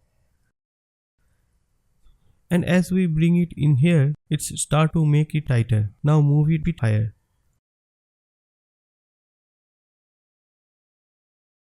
But it also reduces from the curve here. So to fix that, let's add a second curve point further down.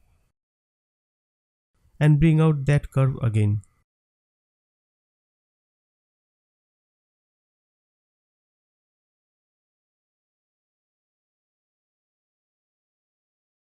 So now as you can see, it's tighter here and starting to get more rounded here. Now this side is sort of rounded and this side is sort of flat. Now why is that happening? That because the bottom here is flat. And if the bottom is rounded, this side will get more rounded too. As you see when we click here on the middle, you see the blue point here. So let's round up the bottom a bit. And that add more material to the middle part, which in turn will add more roundness to the side here.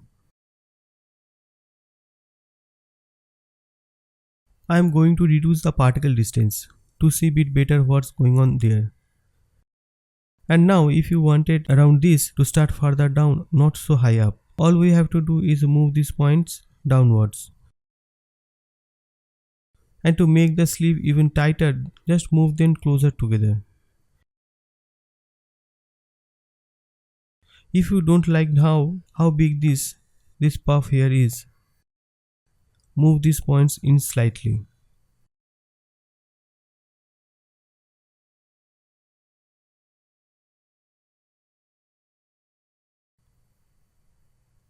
And pulling these points down further will add more roundness to this part. Now in our example here, you can see that there is a lot of material and there are these lines coming down from the top of the sleeve too. So it's not tight here, and below in out it's sort of loose or all around. So I am going to bring these points out a bit.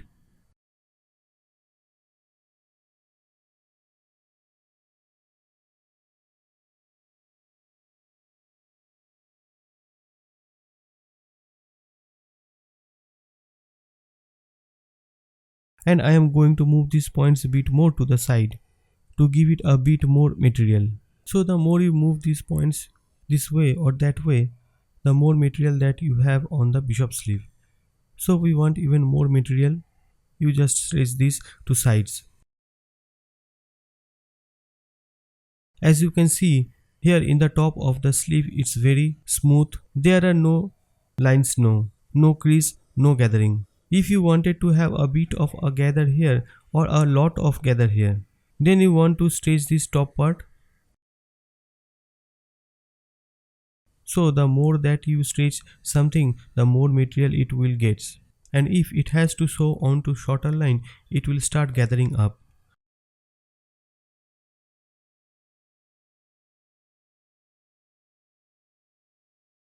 We can stretch the pattern.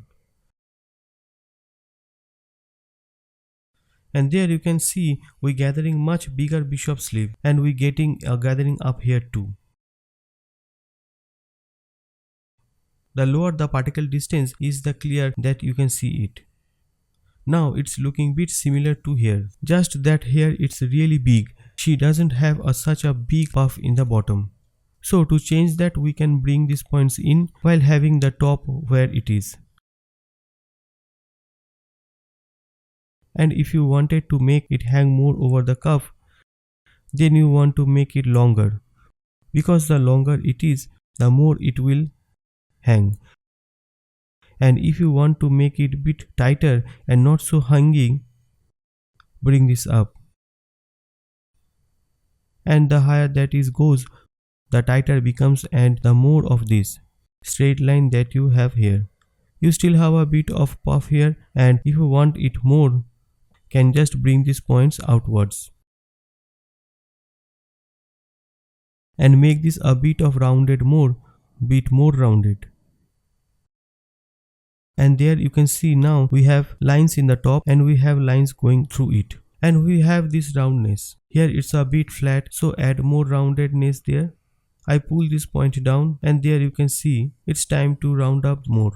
So if you want to more of tight lines, bring this up, and it will make it tighter with more lines, almost like she has got here. And if you want less lines and you want it more loose, bring this down.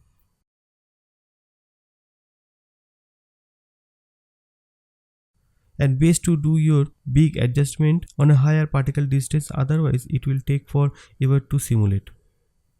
And it also might messes up like I did here. So if that happen, easiest thing is to do to reset 3D arrangement.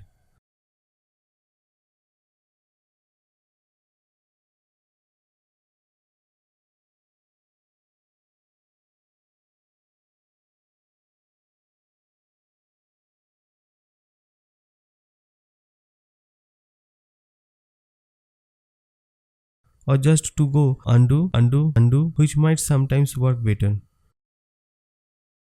Let's see here. Go.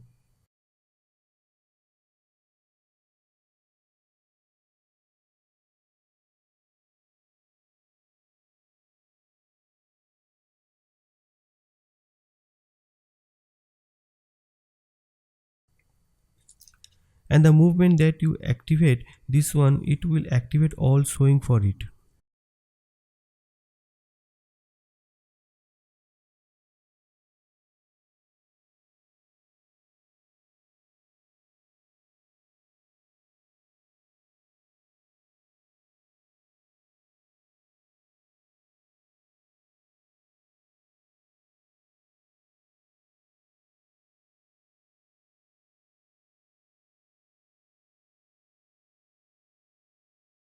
There we go. Now I got it back.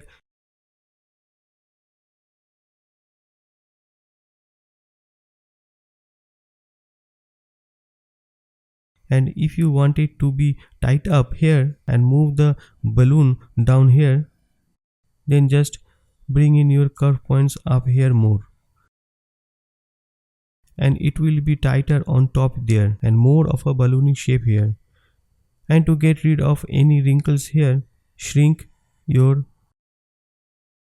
top pattern base, and there it's going to smoother already. And you can see this shape here, it's ballooning out and here it's tighter. So I am going to bring this not curvature, transform, bring this up a bit,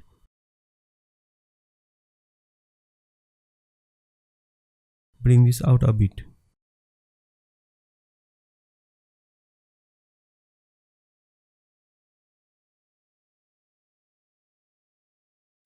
and make this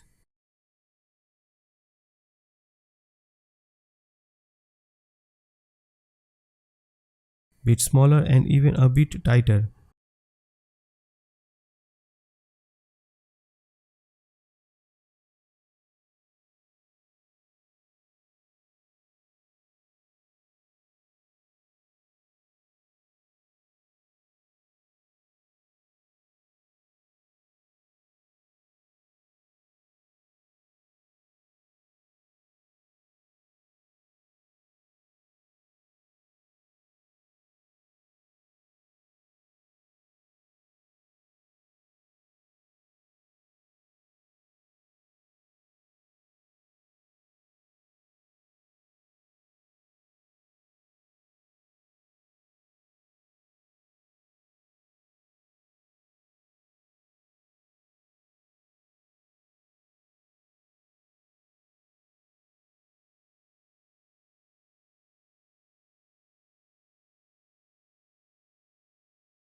Now to make it a little bit tighter, I am going to just shrink it a little bit more.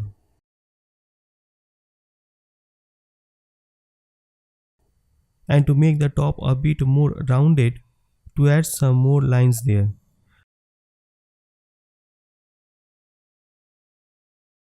This is a bit too rounded from I linking, it's not really balanced to that side, so I am going to straighten that a bit and add a bit more roundness here. Now as you can see, we are pretty close to the looks. She has a arm bit bent, so if we bend this arm too, it would look a bit more, much more like that. And to add that tight line there, we just need to make it a bit tighter. I shrinking it a bit more. That's pretty close to this. So turn this pattern into something like this. It's pretty easy, and you see she has a lot of material here, and it's a sort of bit stiffer cotton, and she has a lot of gathers here and this big roundness. You can see here from the side too, sort of balloons out a bit. So to create that, we just need to change our pattern a bit.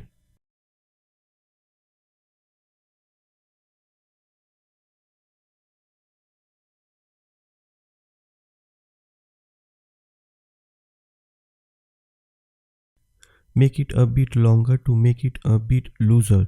Cause as you see, none of this straight line, even a bit looser.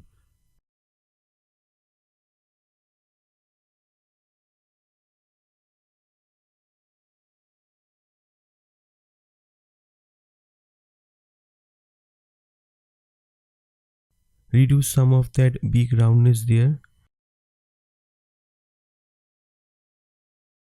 and bring this point down a bit lower.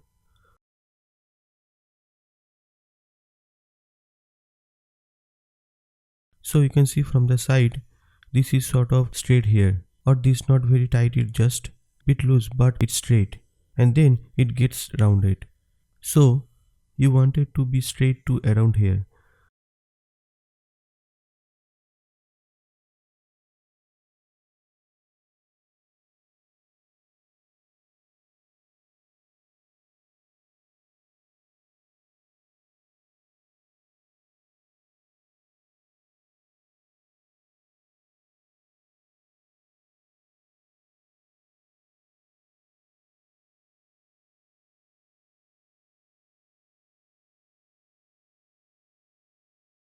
And now to make it a bit narrower, not such a big puff, just by bringing this in a bit.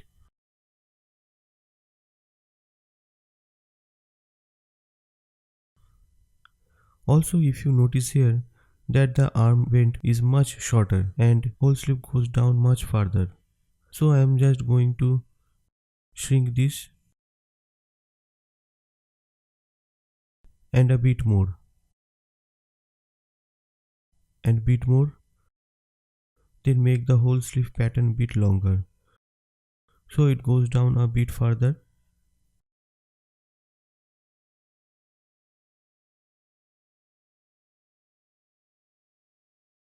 And you noted to get this more sort of graceful roundness in the side, we have to just get that shape into the side of our pattern here. So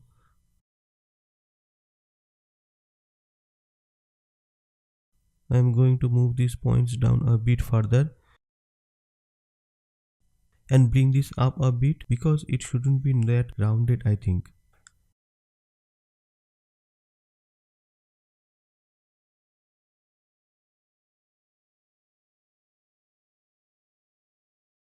And the more that we bring these points in,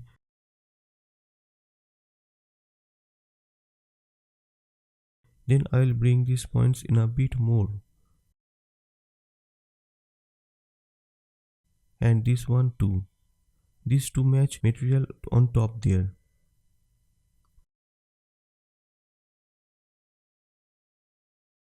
I think I even get rid of that point on this one. Just easier control this.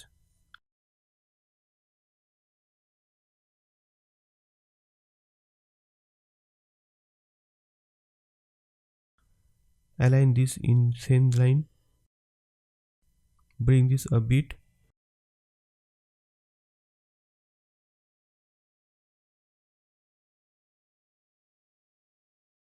You can also add a bit of pressure unit to make stand out more.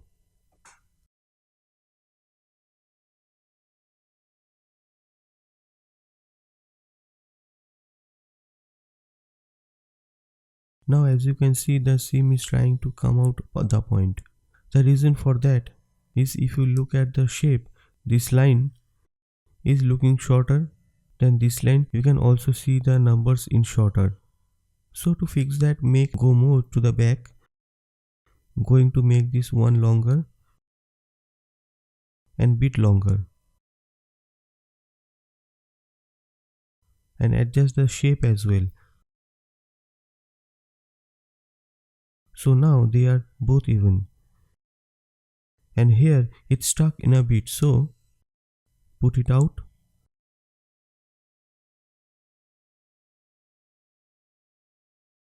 Down all the particle distance is to take the look in it.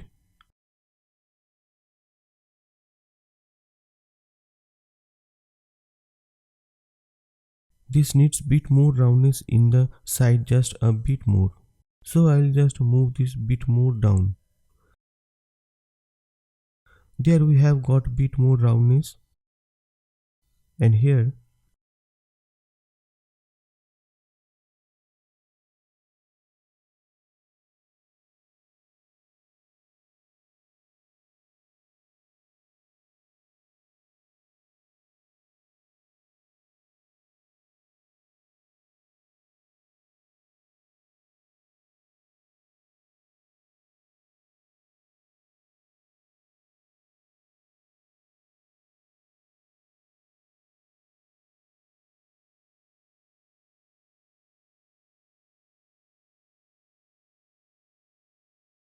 may shrinking this arm bend a bit.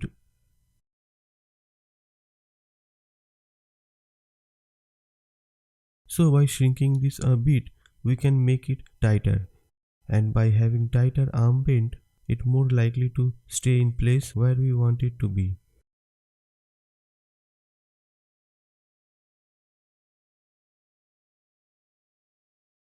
And if you want it to be more rounded here, just move this down a bit and it will give it some more material. So now it's looking rather similar to this, even it not quite exactly the same. Just keep your finding it a bit to get that shape bit more like we want it to be. Now I want to show you how to make this sleeve. This is very simple, but as you see, this is sort of hanging over the cuff. And to do that, all we have to do, let's get rid of pressure here.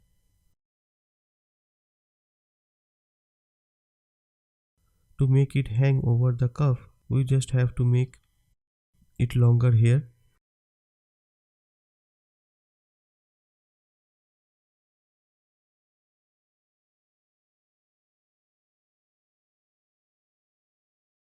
and longer the sides too.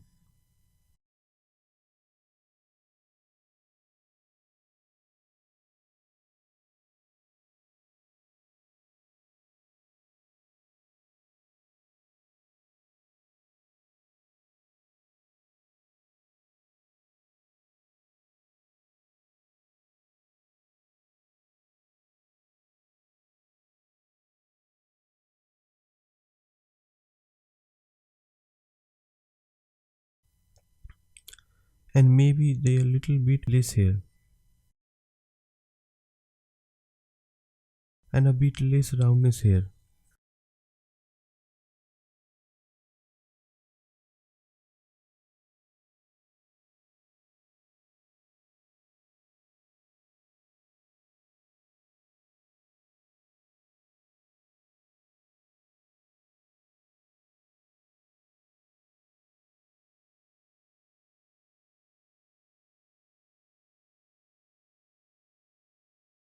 Now it's time to come close to this. Now it's time to come close to this. Might a bit too much material hidden. So we can shrink the overall thing,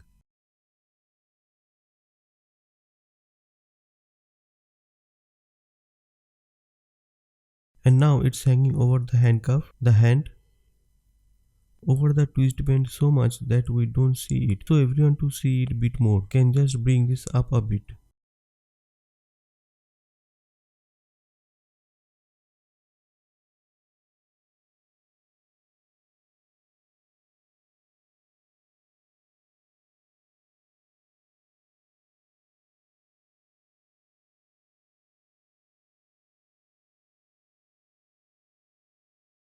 And I think they have a bit less fabric here. So we can just take it in from shoulder bit and move our points here bit tighter.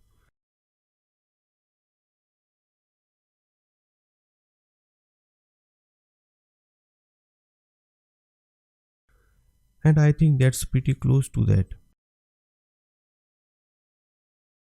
Now this is also a bishop sleeve, this one here. But as you see, it's two pieces bishop sleeve. It has a normal sleeve and then this bishop part coming off it. So let's see how to do that.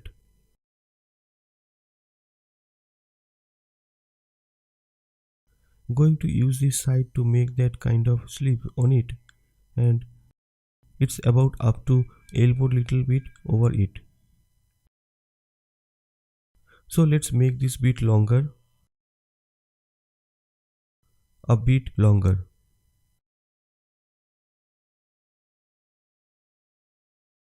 And then I am going to add a wristband where this thing gathers. So I'll just copy this one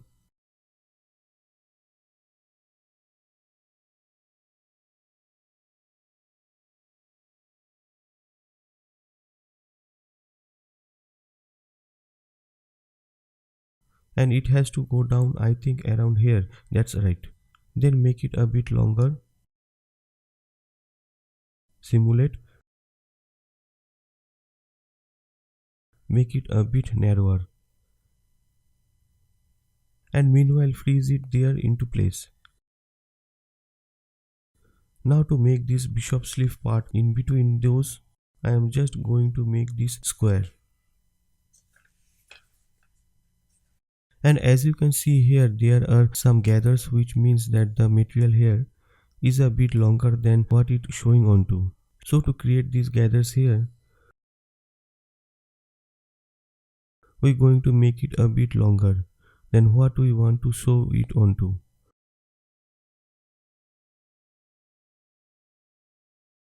And we can always change it like more. Then we click here, move it down into position, hide the arrangement points, and segments you this onto it, simulate. Then sew these sides together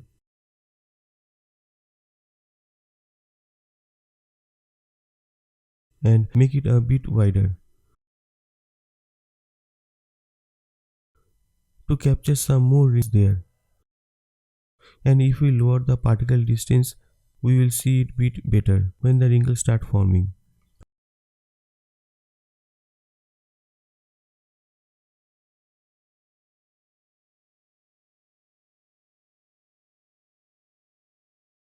So let's start something like that, and then go to this rounded shape in the bottom.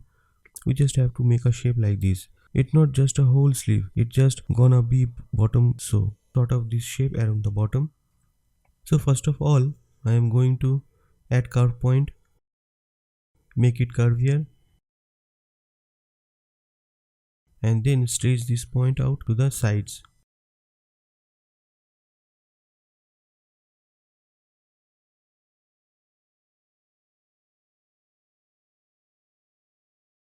Use my arrow keys to get the same length in this side and other.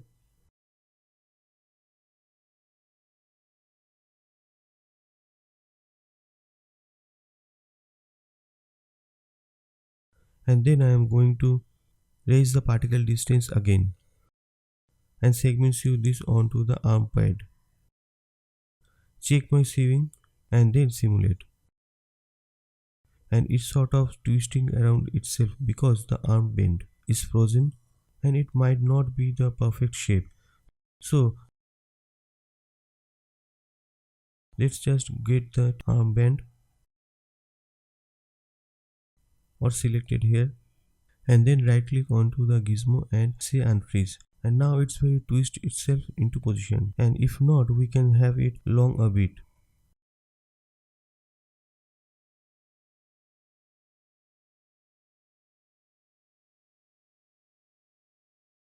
Deactivate this one so it doesn't have to simulate that at same time.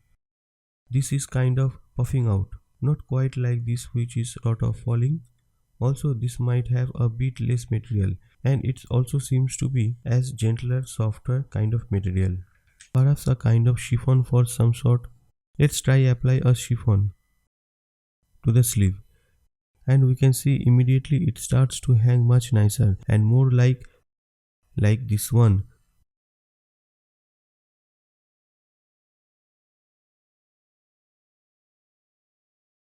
It get a bit too wide, so let's make it bit narrower.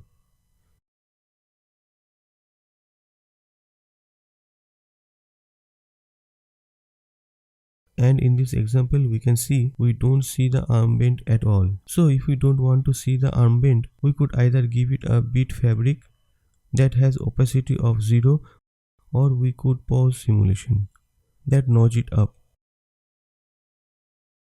and then select it here. Right click and say freeze.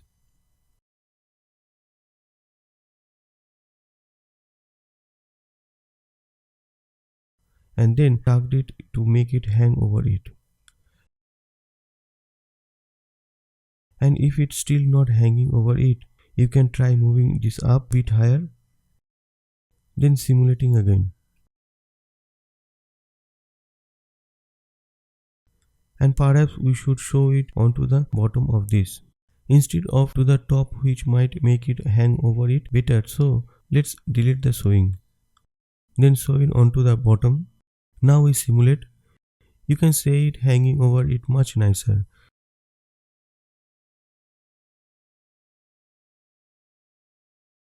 And we don't even see it at all. Now again comparing it to this one, I think we have more material here. So if you wanted to make an exact correct replica of this, then you might want to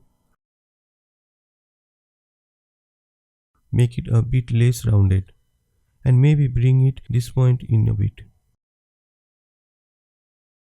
We are still keeping this line a bit longer, so there will be this gathering there.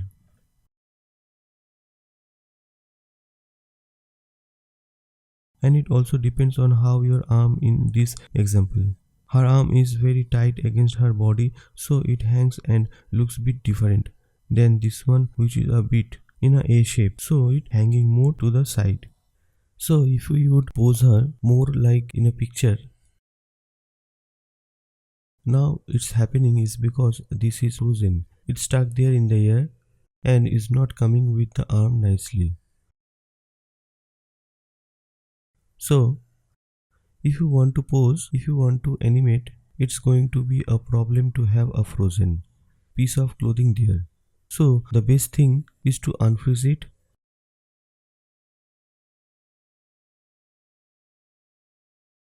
to apply a leather belt preset to the very bottom, just out of my screen capture. The leather belt one makes it stiffer, and then if we simulate, let's see what happens. It starts to drape a bit more, and if it is not staying where you want it to be, you could always pin it. And we touch the pin to the avatar so that it moves with the avatar. Now let's pose her. And now there is no problem with the frozen pattern.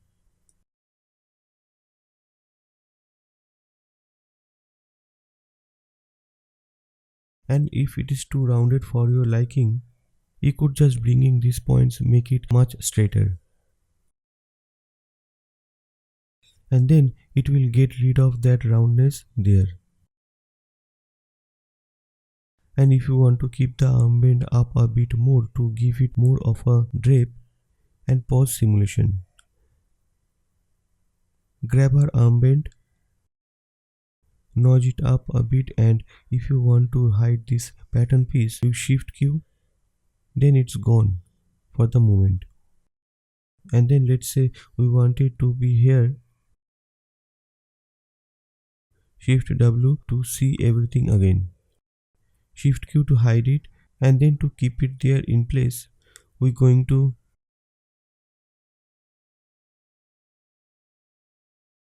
pin it,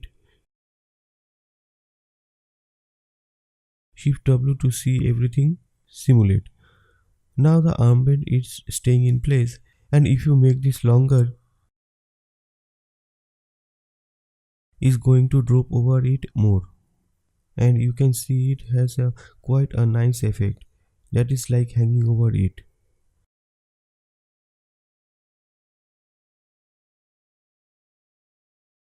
And remember to attach all the pins to the avatar, and you can't reach it. Shift Q to hide that, then right click, attach pin to avatar. So now when you pose your avatar, when you move the arms, when you animate, it is going to follow, not stay in the air. And if you have too much material, take it in a bit, or you can squeeze the whole pattern piece a bit.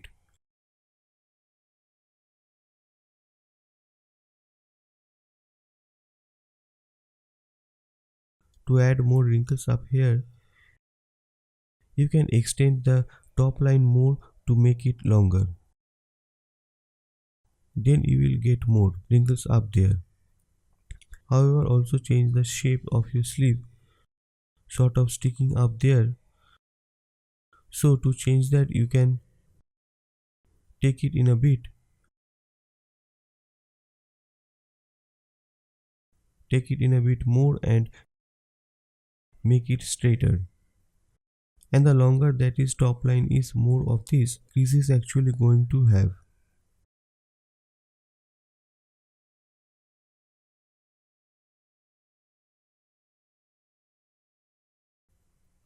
And if you don't like the way that is hanging here, you can try and make it straighter. Change the shape a bit, or make it more rounded to give it more roundness here. Now it doesn't really look anymore like a bishop sleeve, but it still is a bishop sleeve technically because it's being gathered up here.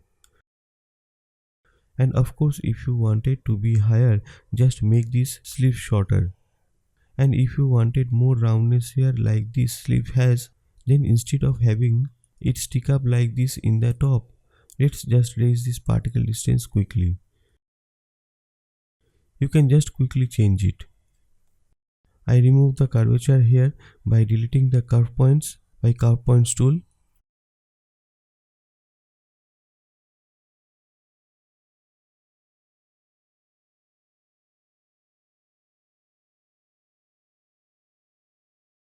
The more rounded you make it here and more rounded we get here.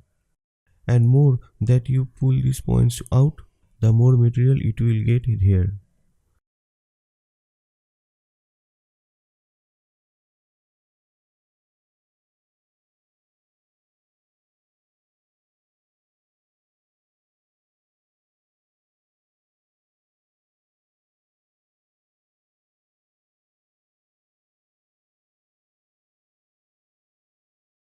It will apply cotton to it and it will already hang differently.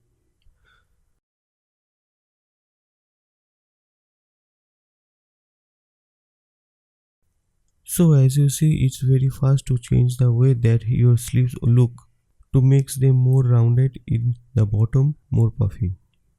And because this armband is pin, it's still having this hanging kind of look. If we remove the pins, we can clear opens by doing Ctrl W, and since there are no other pins here to worry about, I'll do that. And then move this down, down, down,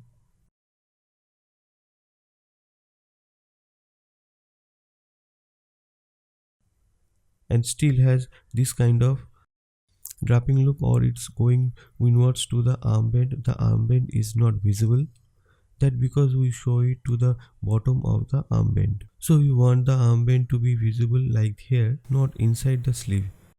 Delete your sewing and sew it to the top of your armband. Now the arm will start to be seen.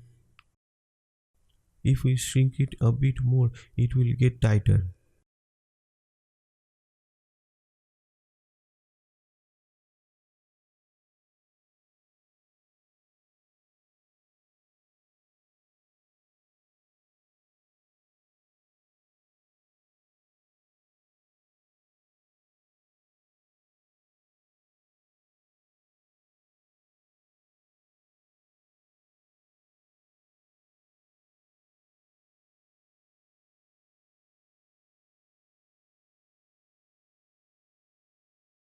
There we go. And there you can start to see it now. Can add a bit more pressure to make it balloon out a bit more. Reduce the roundness, reduce the size to change the shape. So that's how to do bishop sleeve.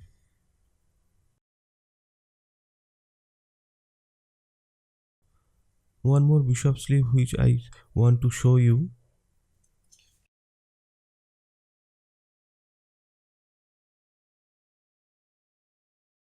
If you want to remove bit of too much material here in the middle, sort of hanging out so nicely, you can just carve down the top and that will pull it up a bit tighter while still keeping the bottom with its rounded shape, and we fold the gathers that you have there.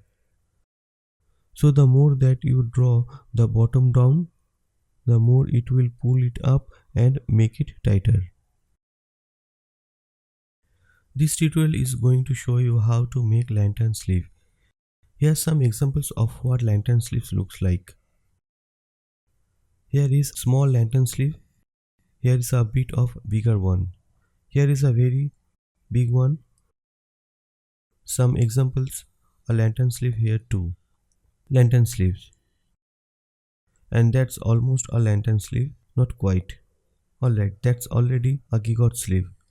So I am going to have this one as a reference. And now I am going to show you the ways to make lantern sleeves. I start with how we make this one and then I'll show you how to make this one. So I am going to sync any of C, they vanished because I deleted them. Now I am going to simulate. Alright, so let's get started. To make this kind of lantern sleeve,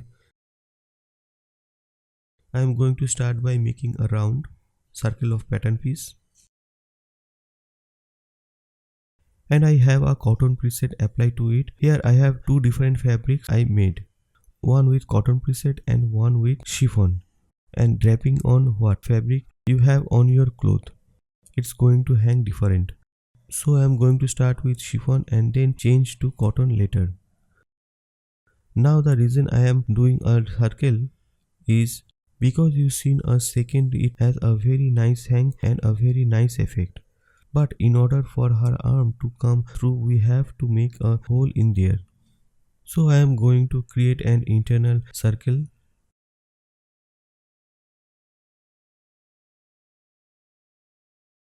and I will try to align it in the middle as much as possible. And the way that is align it in the middle is first I align the circle itself, these four black points, 1 point here, 1 point here, unaligned. So it's easier for me to track it with my eyes. And then this one unaligned too. Then I go here and use my arrow keys to nudge it into the place on the same line.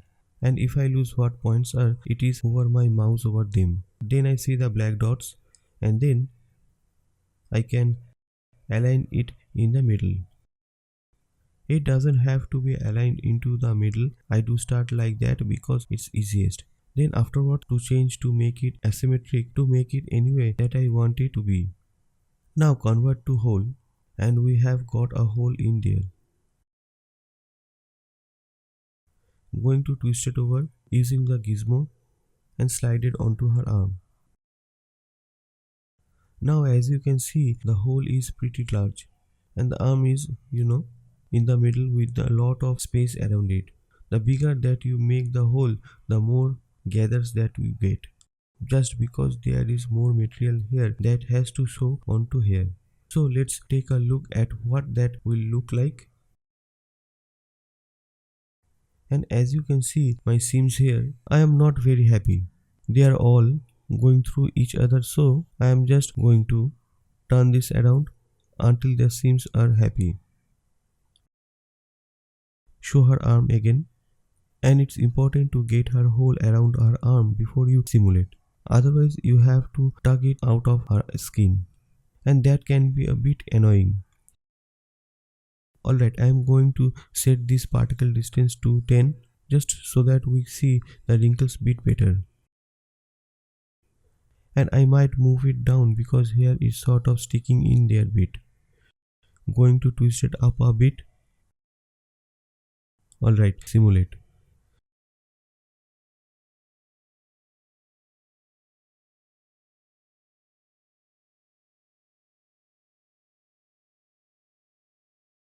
And as you can see, we have here two beginning of a lantern sleeve.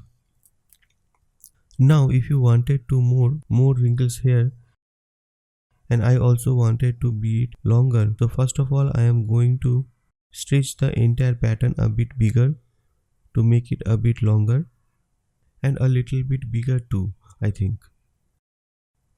Move this both up a bit,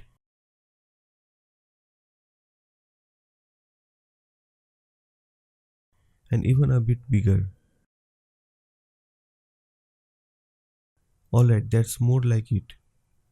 So if you wanted more gathers here, more wrinkles by the parts that connects to the sleeves, then all you have to do is simply make this circle bigger, and I am going to pause simulation. So I am aligned in the middle before it to continues.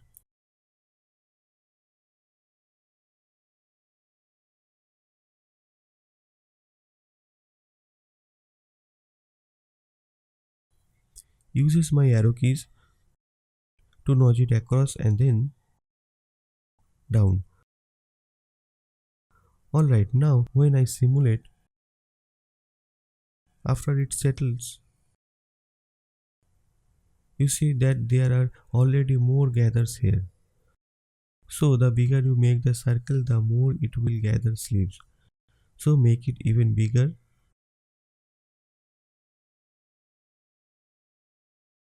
and even bigger still.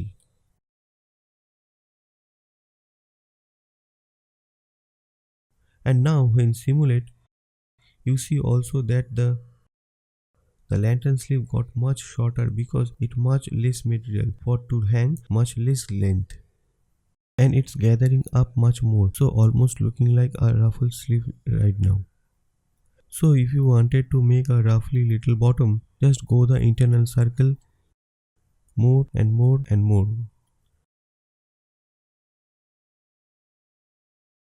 When you have this kind of roughly bottom instead of a lantern like one, now if you like very much the way that it was gathering up there, but she wanted to be longer, then it want to grow the external circle, the nature of it that it grows in a one will grow and fit. And that's now if you want it exactly like it is, then you do what to copy it, Ctrl C, then grow your outer circle, and I think it needs to be reset the arrangement, and then to get back that circle we have before raise this one. Make sure simulation off, and then paste your inner one in, draw it again in the middle, something like that, and then that will of course get rid of your showing. That's no big deal.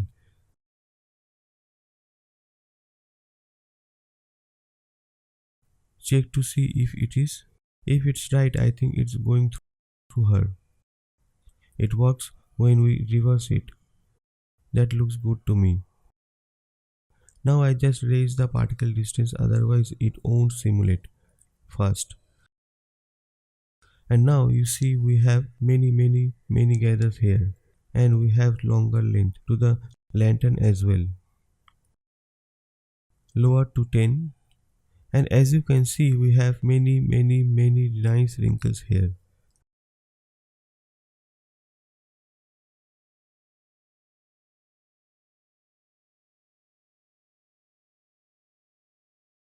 And of course if we have cotton on it instead of chiffon, it's going to have it completely different effect. It's going to blow out with and upwards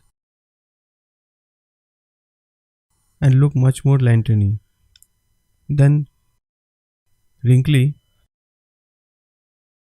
use own fabric preset of course, and make it a bit less or bit more. And when you finish this, simulating is going to hang it a bit more. There you have got a very roughly kind of lantern. Now if you wanted one more like this, which has much less wrinkles, if you want it less wrinkles here, and you want to shrink this inner circle. Now because we made this whole thing bigger, when we shrink the inner one, it will be giving much more material and it will get longer than what I want it to be. So I am just quickly shrink more things together instead of just shrinking the dual circle to get back to around that we had before.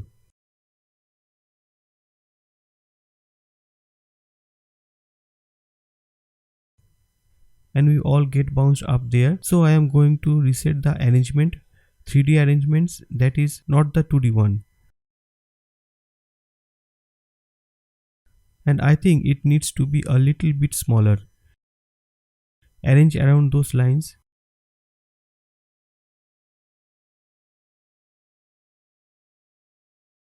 and simulate.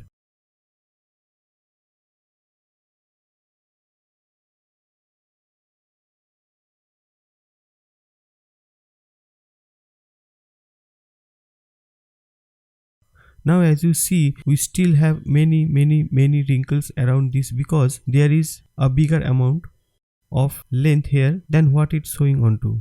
So we want that to be many less wrinkles here. We need to make this inner circle around the length of the line it's showing onto. So altogether 230 times 4 is like 920 something like that, and this is only 240. So let's make it around 240, which would be like each would be like 660. Each part of it is divided by 4. You see this for segment points. So each has to be 140. So let's turn off simulation, shrink it down, and if we reset the 3D arrangement, you can see that it still is very big with the hole. We want the hole to be pre-tied to her arm because then there will be many less wrinkles on the top. So let's shrink it bit more and even more. Not yet near 240, start 400 and down to around of 80 will do.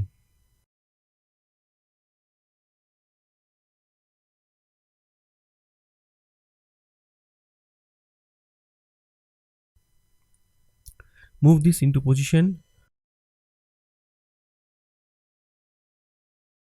Just raise this so it can simulating the faster and simulate.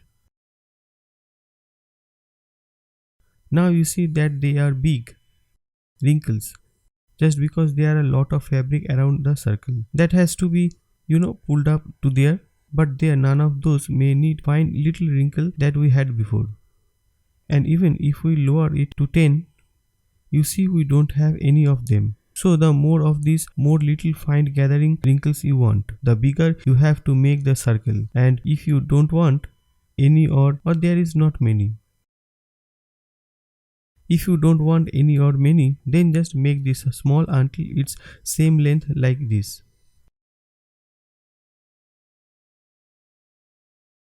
Alright, so we have got here sort of nice pretty wrinkles hanging thing. Put the cotton preset back on it.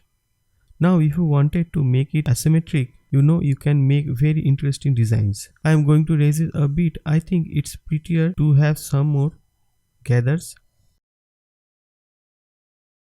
And 1 second.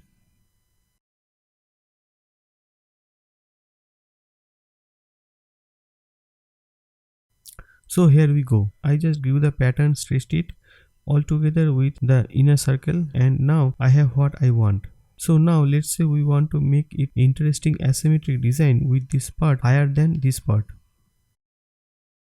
So now let's say we wanted to make it interesting asymmetric design with this part is higher than this part. So let's select it and then we can see this side. So to make this entire side higher, all we are going to do is select the segment point and push it up. Now you can see it's shorter here and longer here, and if we want to make this even longer, just grab the opposite side point and drag it out.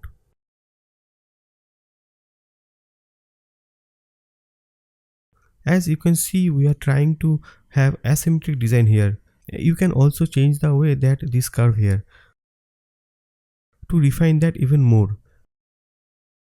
Bring this even higher to make even shorter, and these 2 points are the side points. So for instance, I brought this one in, it's going to make the front shorter, and if I brought this part out, it's going to make the back longer and longer and longer. So just by changing this one of these 4 points, all of them, moving them, changing the position, you can change the way that our lantern hangs. And you can also, make it longer here, then shorter here, then longer here. I am just going to undo this. Change all of them.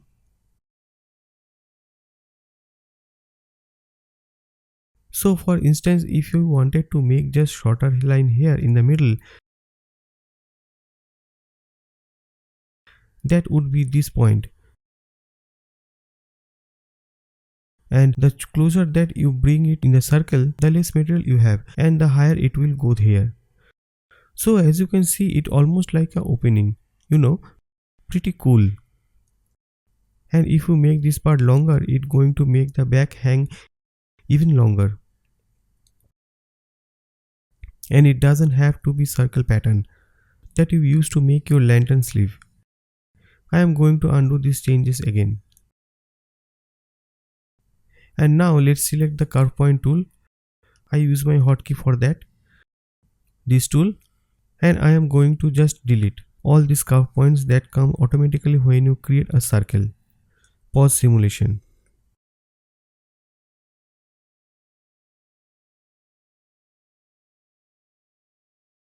And just leave one point everywhere. So now when we simulate, you can do interesting thing to this. You can drag inner parts, almost that effect that we did before, bit change in the middle part, and you can drag it in all the sides to create the kind of sharp looking pattern. Now you have a strange, spiky lantern ready for witch's dress or something like that.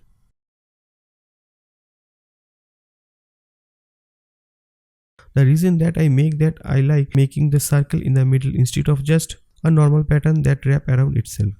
So first of all, there are no seam, and secondly, I think I really makes a nice gathering effect when we sew down the inner circle hole instead of making a square pattern or something and showing it onto the normal way.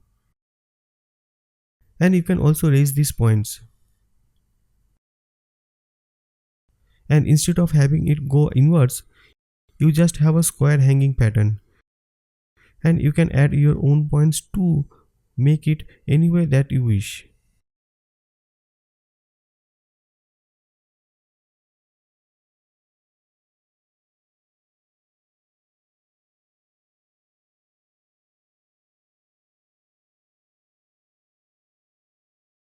There we have just hanging longer in the front, and that kind of spiky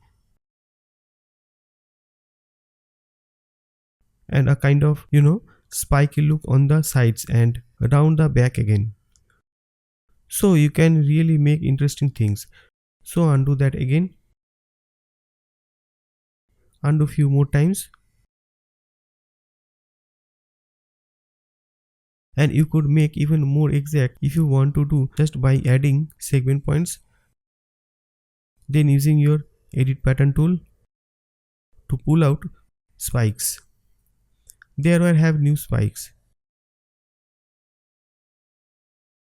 Now for spiky designs, you don't use this kind of line between them. Maybe you do sometimes, but as you see, this is what it looks like, this line in between. And it might be nice just to have a spiky part going up instead of a line. So for that, just delete one of the points, and now you have a spikiness going, spiky everywhere. Depending how you pull up the points will also change the way that it looks.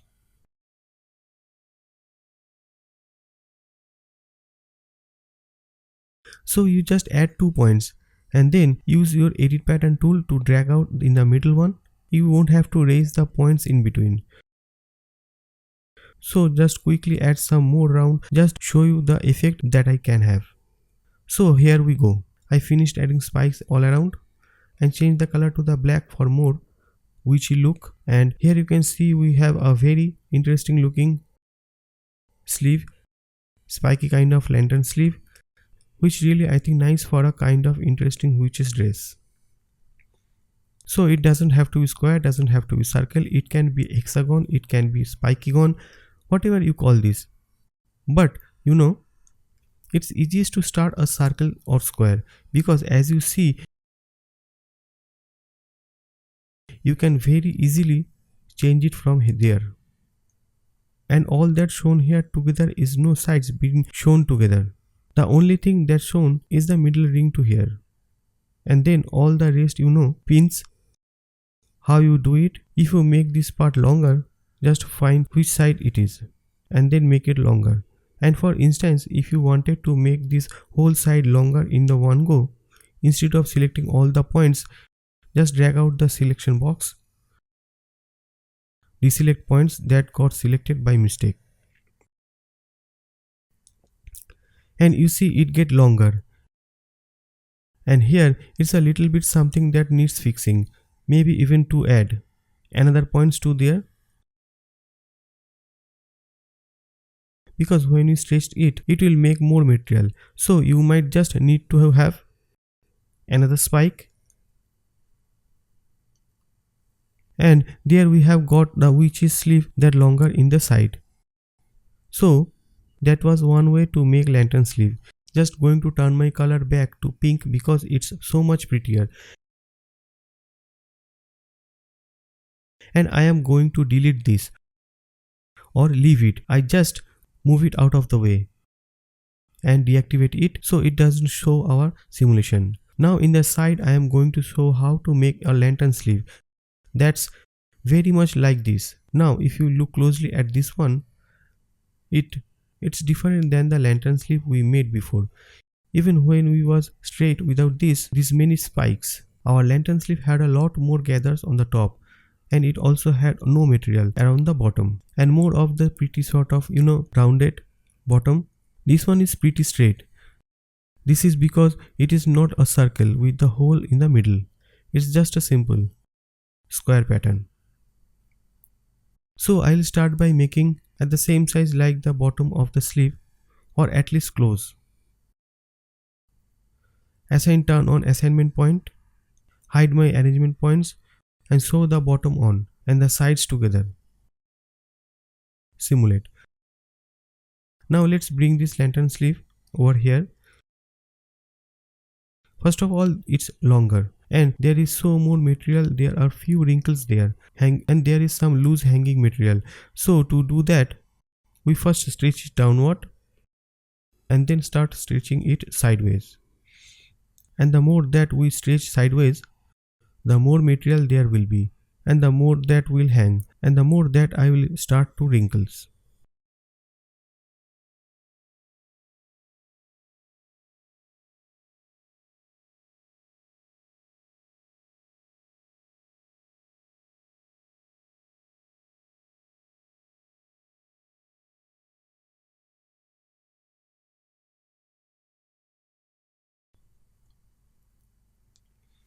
Now if you want more wrinkles in the top, then only have to do is give the top more material. So how do you do that without stretching the whole pattern? Click on the top points, hold down shift and drag it sideways. Repeat on the other side if you want it to be even. And now as you see, we start to have more wrinkles on the top, while on the bottom is still tighter to her. But it's also giving us a kind of shape that looks a bit more like, let's see, bit more sort of rounded. So I think I'll add more bottom some too. Now I back to the straight pattern. And if we look at this, it's sort of similar. Can see that there are wrinkles in the top and there is a hanging material. I think better using a different fabric type there. So I say chiffon. Softer, hangs more, has more wrinkles. And if I wanted the bottom go out more or more rounded, just make the bottom more rounded and it will get a bit longer. So if you don't want longer, you can always just shrink the whole thing up a bit. And I think it will more rounded shape, which is prettier for lantern sleeve and for most sleeves, I think. Now you see this is going up a bit towards the seam, and that's because if you look very closely the pattern, this side is going in a bit. So let's start to move it out, and here too.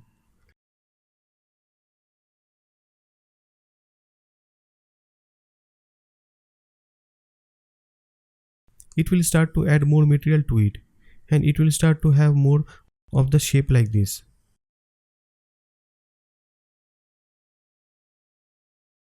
So the more that you have these points here like this, the more of a bell shape that it will have.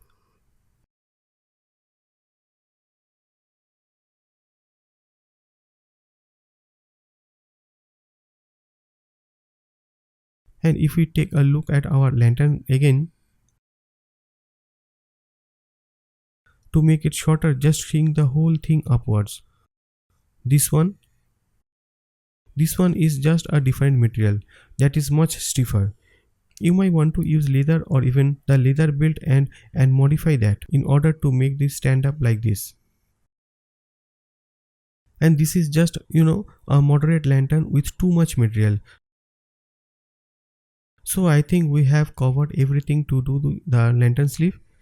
Shrinking this up or this down depends on the effects you want.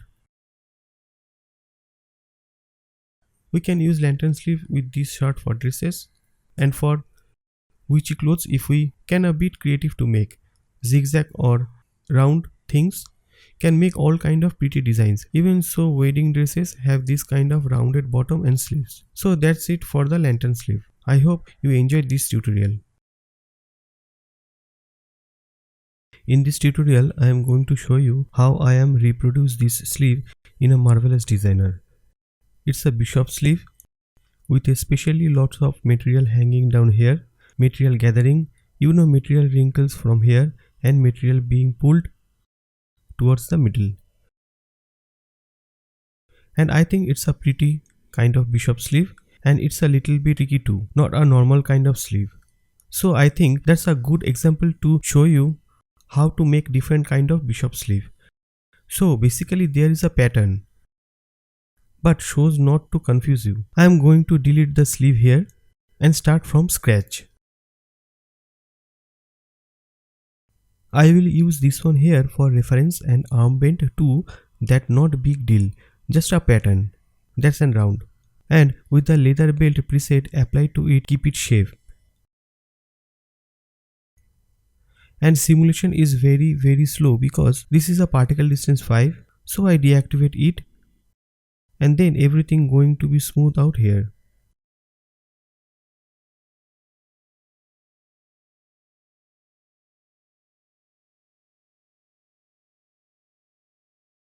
Now we want it a bit higher.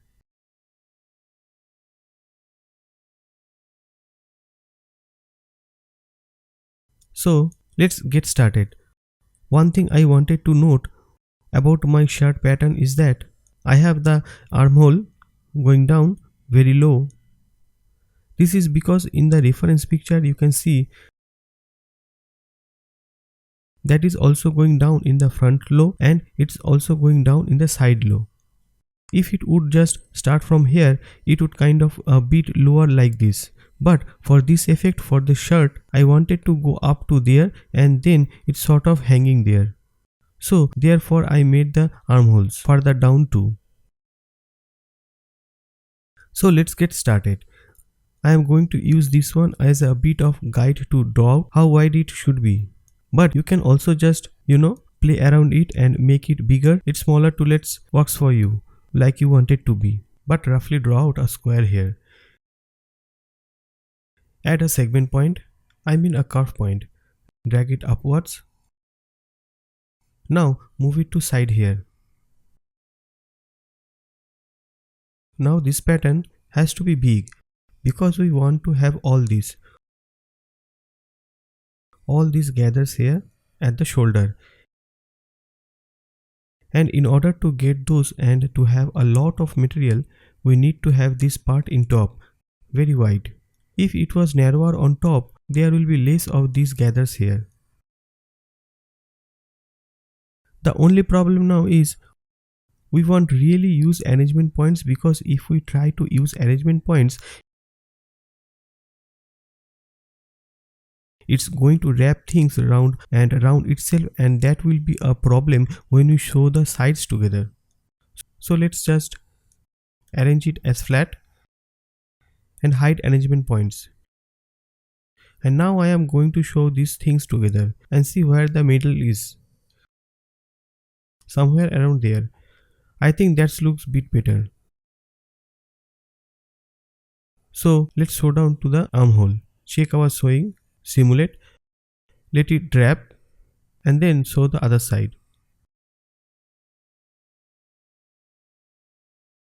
And I have a chiffon, realty chiffon preset for this, which is what caused that to hand and drape so nicely and look so soft. Whereas if you had cotton on it, it would be much stiffer. The wrinkles would be so thin and fine, and it would be had a different shape to it. So I have chiffon. We have chiffon preset on it. Alright, so back to the sleeve. We showed it, now let's simulate it.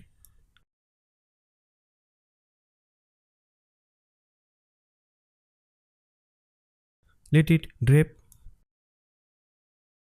And as you see, because there is so much material, it's starting to drag this down and it looks rather strange. That's because would like to create a new pattern piece it assigned to a last used material, which was a leather belt which I used for the arm thing. That's why it's so blown up looking. So let's drag the chiffon for sleeve fabric on, and you can see it looks more normal. Now I am going to sew these parts together.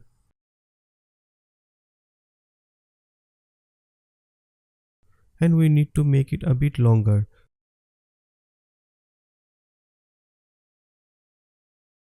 And even a bit longer.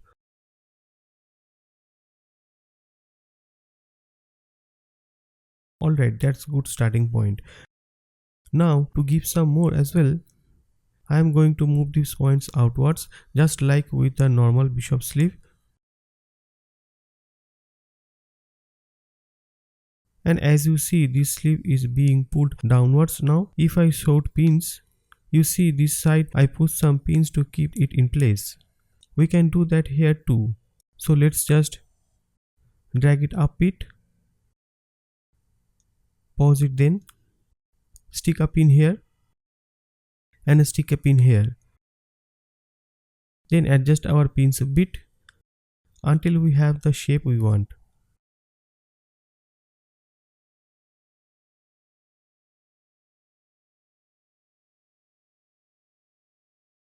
And here it's kind of hard to see, but there is sort of like wrinkles there, is not very pleasant. So I'll just add a pin here instead, and that should sort of keep it. Let's see the back. That's alright. Meanwhile, so let's start round up the bottom in the regular bishop sleeve fashion, and you will see that if it comes round, more round, let's segment sew this to here. Simulate. We have a regular bishop sleeve, not to create this brick drape here with not much of a drape here. Here are more of a gathering, this kind of simulation. It's a kind of gathering here, but it's not hanging like rounded here. It's all around here. So how you change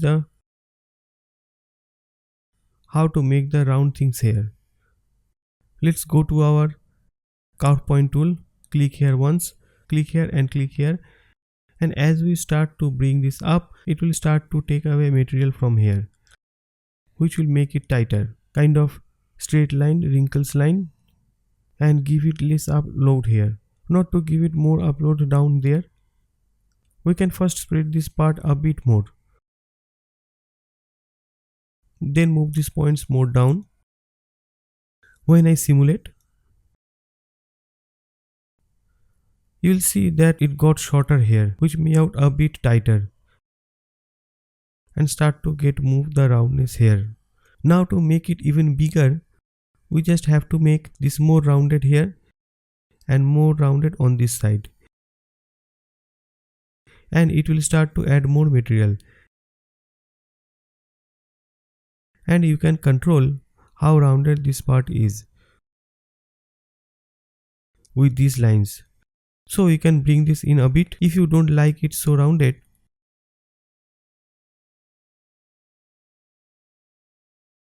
And then make these points rounded towards the sides, which will make it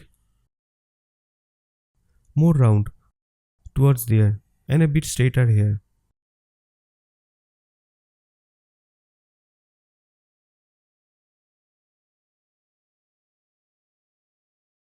You can also add another points here to make that a wider rounded part if you like. And if the simulation turns off, just turn on again.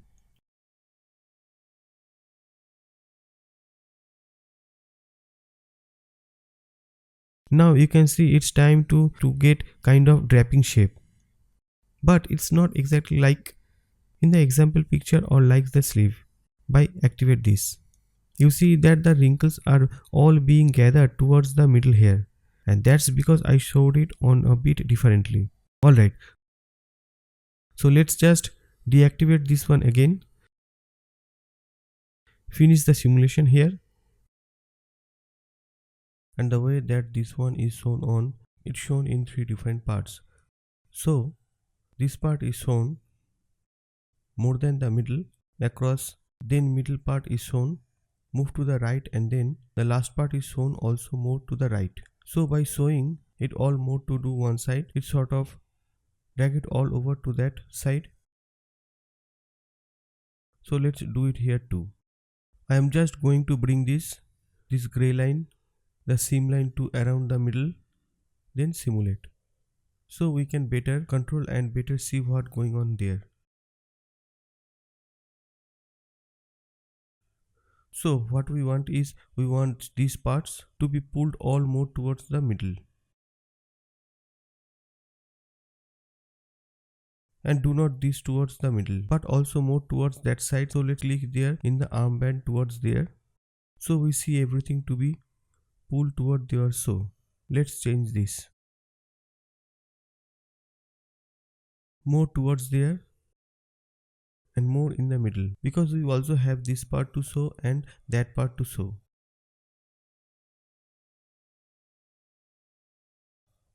Alright, let's simulate. And you can see it's already being drawn towards there. Now let's show this part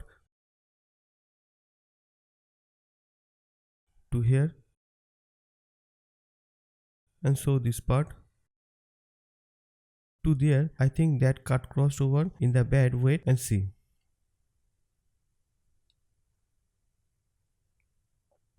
Yeah, that looks better. And you don't have to be exact really, it's just about dividing this sewing line into 3 different one, so that you can control them and refine them until you get the shape that you want.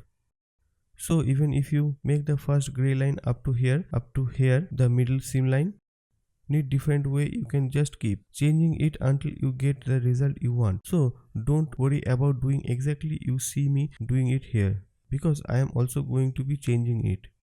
So let's lower this a bit so you can see better what's going on there. And we can see that these parts are being drawn up to there, and that's sort of what we want to. I think it's being drawn up a bit too much, so that relax it little bit back. And to do that, we can first change the green line, and by reducing it length, we having it gathering less of the material.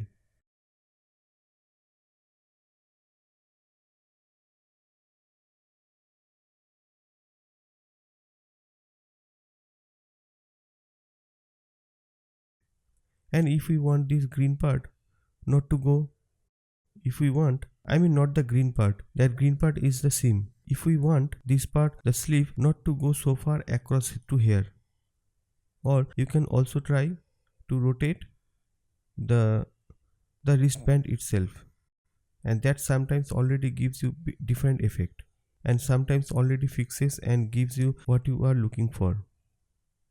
Or if you click in it and you don't want to go so far across there, don't want it to be gathering so much, and just change the green line here to be a bit less, and then you can see it's already going more towards here. It might be little bit confusing for you right now, but the best way to understand it is just go into Marvelous and try it yourself. So move the line bit more to the left, bit more to the right, and see the effect that they have.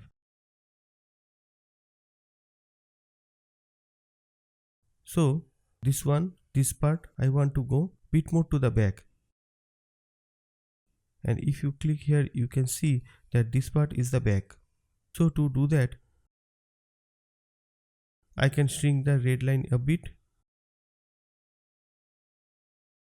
and then grow the gray on it, then simulate, and it will grow already bit more in this direction.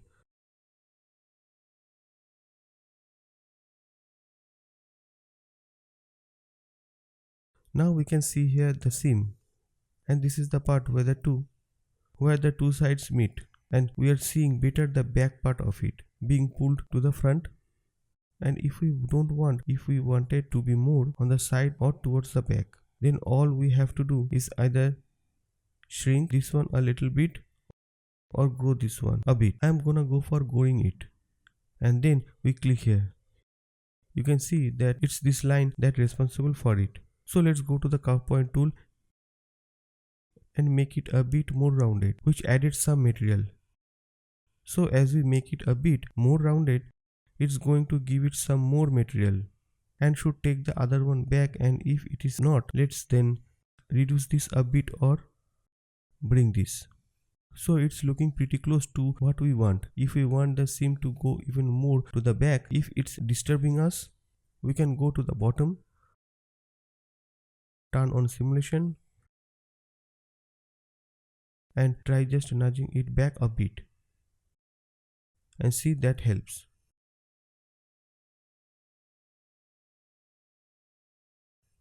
I think also another reason why it's being fold is because of the way that the seam are pulling everything into this part. It's not really bothering me, and I don't think it will be seen in the render, as I won't have the connection showing. So let's lower this particle distance a bit and take a look what we have.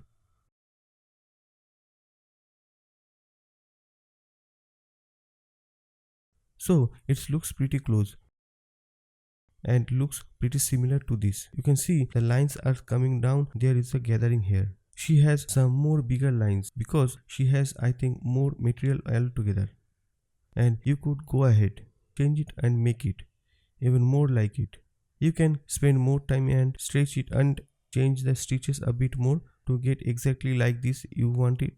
I am just going to leave it like this here. Because of the point of this, what I want to show you how to make this big hanging parts here, how to get material too. You pull to one side by changing how the showing is, and how to get this line up here. So that's how I made these sleeves, and I hope that helps you. In this tutorial I am going to show you how to do leg of mutton sleeve, also known as gigot sleeve. Gigot is a French name and leg of mutton is the English or American name. Leg of mutton sleeve were popular from around 1830 till 1900, and they are still popular and used in all kind of clothes, even modern clothes. So here is some examples of what leg of mutton sleeves are. This one is, you see, is very big mutton sleeve. Here is a smaller one. You see this little kind of raise here, Here is drawing of what is like. Here is a bigger one with all details. Here is a more modern one. This is a very big example of the leg of the mutton sleeve. Some of them are very small, like the white shirt, and some can be very big. It all depends what kind of look you going after. Here you see a modern way, costume from Custom Craze, one of vampire, and here they have also a leg of mutton sleeve. So it's not just the in the 1800 those dresses in those areas. Even some of the modern fashion, as you see, the shirt as a leg of mutton sleeve, and here is a leg of mutton sleeve from the older days. This what, as you see, looks like it has some kind of stuffing inside of it to keep it up in that shape. So now let's look at how to make the leg of mutton sleeve in Marvelous Designer. As you can see, I have made all one here, and when you look it from side, you can see it almost look like a leg of mutton. That's where it gets name from, almost like the thigh of a cow. So to do like mutton sleeve, I am going to start with a regular pattern. You look for a second, you can see this is sort of what it ends up looking to get this kind of shape. I am just going to start with a regular pattern here. Something like that. And I am going to find around the middle, doesn't have to be perfect. And then pull it upwards. Curve it down a bit there. And there. And there, round it up a bit. And I'll find it later on.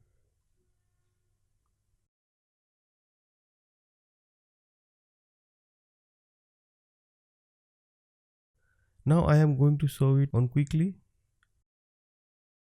Then we'll get to refining the shape a bit more, show my arrangement points and arranging it. Now I am simulating. And it rather slow because this sleeve here has a very low particle distance. So I am gonna deactivate this one so it's not slowing down the simulation. Now continue simulation and segments you these two parts together. Now as you can see, it almost looks like a regular sleeve at this point, nothing too modern. So to change that, I am going to nudge first of all these points together to make the bottom of the sleeve tighter,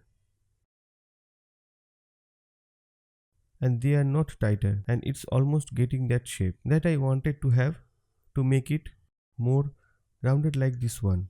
As you see, this one has many creases in there. Then active it again.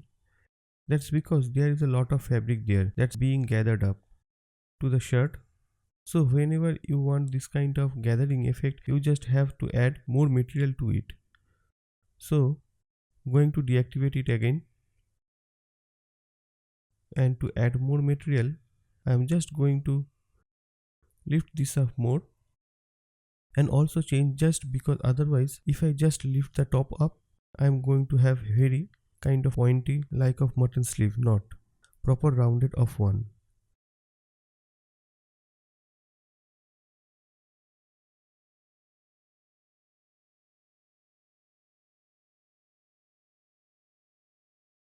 Now as you see, it's not like this one where it's rounded and then it goes into the sleeve. Here it's sort of like almost evenly going down, not going and then this kind of sharp change. So you can see this silhouette, it goes cheap and turn. Here is just like all the way down. So to make that kind of sharp change, as you can see, all we have here is we have a sharp angle.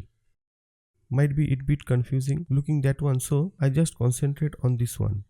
So to make that kind of sharp angle, click where you want to be the end of the roundness and the beginning of the flatness, and that's around here. So I am going to now add a segment point, end of there. Let's undo that and just try to get that on the 93. Alright, now we're gonna nudge this inwards, holding shift to constrain them. I am just move that, and now when we simulate, you can see that it's tight up to where these points are. and then the sleeve will start to come out, and it's not coming out too much right now because there is not just enough material right now.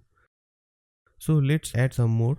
As you can see, I have just make the top this kind of narrow thing, but we getting more and more material on top without it being on the sides. So I am just gonna lower that a bit and edge this out little bit.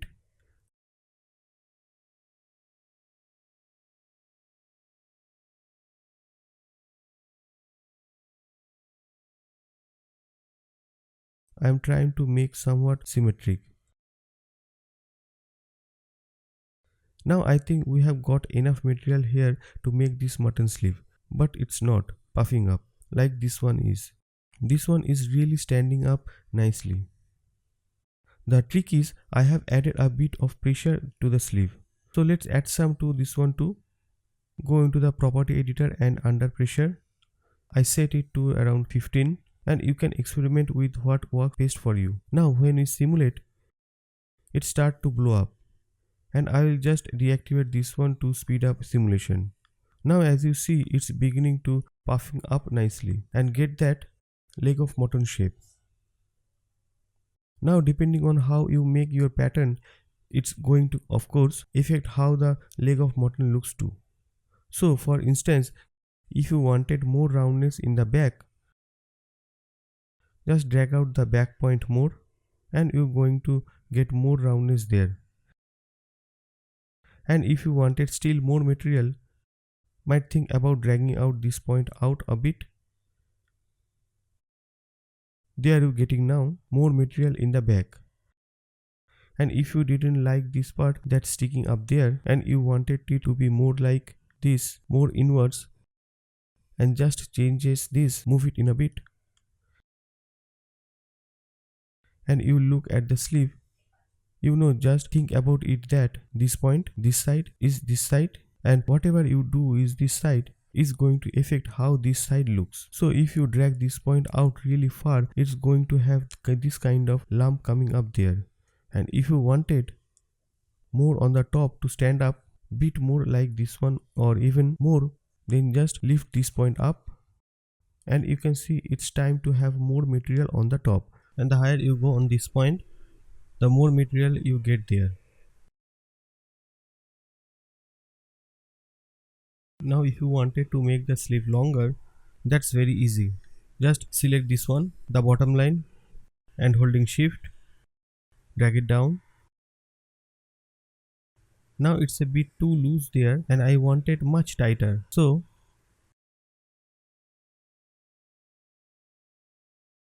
like you still see it's loose in her hand. So I'll just bring this point in little bit more and little bit more. And I think that her skin prevents this keeping it from coming any closer. So just to see if it is tight enough, I am going to change to my strain map, and I can see that's here it's still green, which means it's not tight. The rest of the arm is pretty tight. So if I want this to be even tighter on her, I could handle a little bit elastic to the bottom, or add a segment point here and then just bring it in even a little bit more, which is when I will do. Just check the sewing. Sometimes adding points changes the sewing. It's alright. And so I'll nudge down by 1. If you nudge down a point and it's going by an increment 10 instead of 1, just go to your 2D pattern window properties and change arrow key movements. Automatically it's 17. Alright, there we go. Now I can bring this in a tiny bit more without affecting rest of the sleeve. Like I even take the rest of the sleeve a bit more to give her some more little bit loose here so it doesn't go through her skin, and switch back to normal kind of texture to material.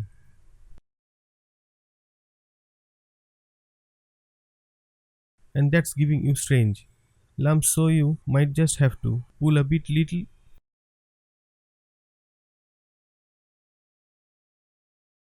And if that's not what you like, then just add some elastic to the bottom. Alright, and if you want to very short sleeve, I guess that ruined the sewing.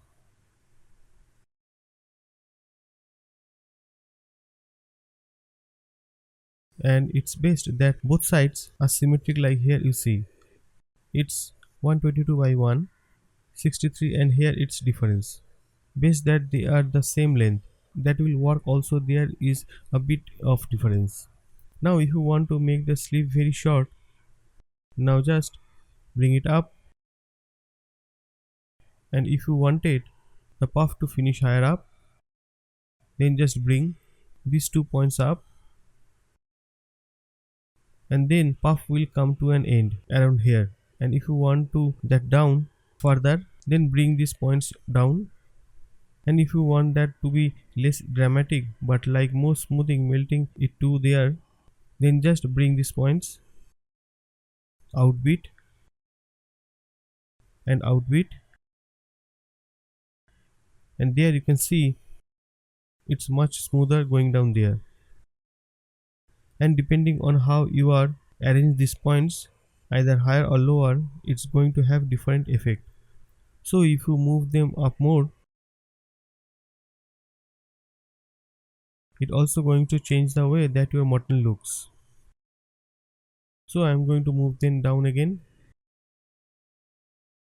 and you could also play with moving these points outwards more. See, 170, and that is also change the way it is because it will add more material to the sides. Now if you didn't like this extra hanging bit of material here, and if you want it to be tight against her, move out his extra drop a bit. That's gonna change depending how you can see this is this part. So we move this up a bit, and if we curve this in a bit and curve this in a bit more, you can see it's get tighter against her arm. By carving this in, we actually taking away material, whereas if we curve this outward, it would be adding a bulge. So we want to get rid of some excess material somewhere, just carve it in a bit, and never this too inflated for you. And you don't like, I think this is too tight, that's why it's going through her. So I just make this little bit looser, and now it's coming out her skin. So if it's too inflated for you and looks sort of not really material like, before you go changing the pressure, which you can do of course, try first reducing the particle distance and might already give it a more realistic look. Now you see this thing dancing around here, that's because it just way too tighten her. That's you see by reducing the particle distance, it's time to look bit more like the other one and bit more like a sleeve. And of course you can also reduce the pressure and see how that hangs for you. The less pressure, the more it will sag, the more pressure, that more it will stand up. But also the more it will look like an inflated kind of sleeve that was likely in these fancy dresses, where they have this huge sleeve standing up. They put some kind of stuffing in real life. They stuff with kind of material, all they have some kind of harder material, keeping it up, which we can't really do in MD. You could make an underlayer and draper over it, but that's little bit tricky. So the best way to make sleeve stand out is to drive out pressure. If we zoom out here, you can see that activate that the two sleeve, the patterns look similar but not quite similar. This one has more of a pointed tips which make it stand up a bit more, and this one is more rounded on the side. They look similar, but if you look closely, you can see that this one is really more standing to a point, whereas this one has more of them mutton sleeve. So I am just going to change this one a bit to be more rounded, more like a crumble, and less point you like. Then we simulate. Just reduce, I mean raise the particle distance, When you simulate, you can see it's time to blow out sideways, and you can always tuck it a bit to change the way that it is hangs. And if you want it even bigger mutton sleeve, let's just deactivate this one. Then all you have to do is to keep on growing. This has to go to sides and upwards and sideways too. So the bigger that you make this top part, the bigger that your mutton sleeve will get. As you can see, it start to get way bigger on the sides too. And this is a bit too tight still in the bottom, I think. So I just widen it a touch.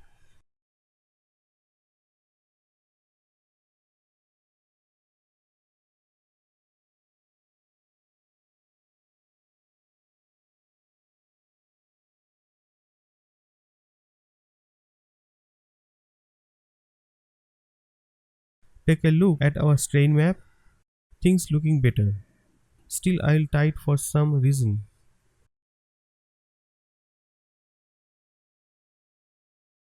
And if you want it shorter, just bring this part up and it will start to get shorter.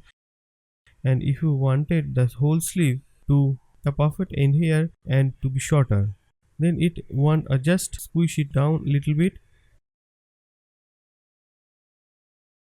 and bring these points up a bit more, and these points too.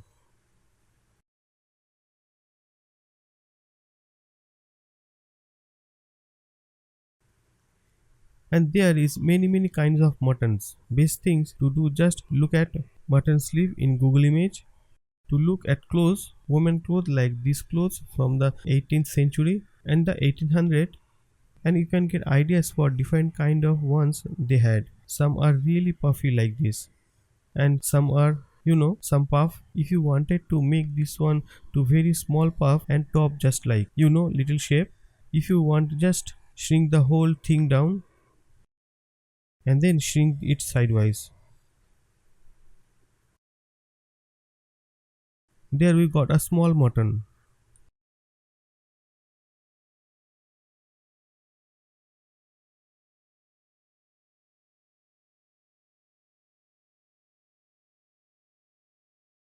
And remember, when you lower the particle distance, it's going to, of course, look much better and much more like a sleeve. Once again, the pattern shape that you see here will really affect how it looks here. So the wider the sides are, the wider the sides here will be, and the higher the top is, the higher the top here will be. So if you make a point top here, we have a pointed sleeve there too. Just play around of it, move the points, see what effect it has, and that's the best way to learn.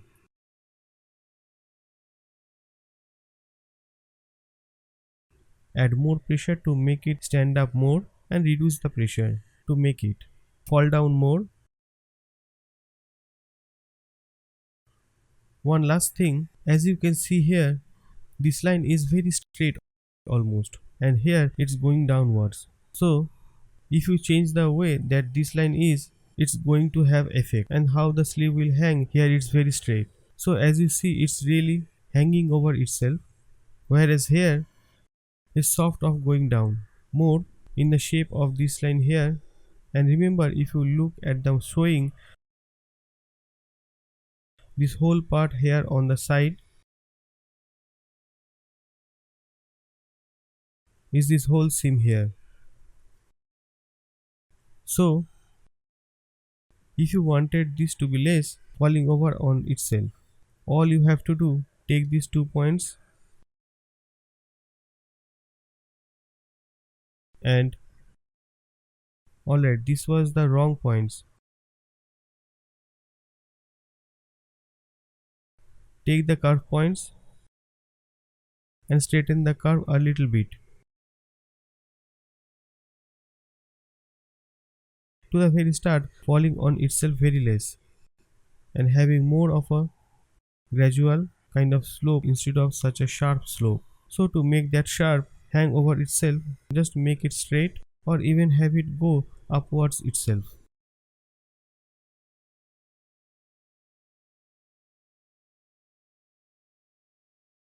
And there you can see it's time to hang over itself more.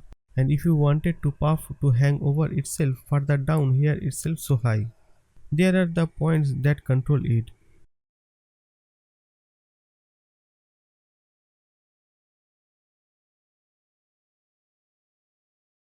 And then the puff will be changed.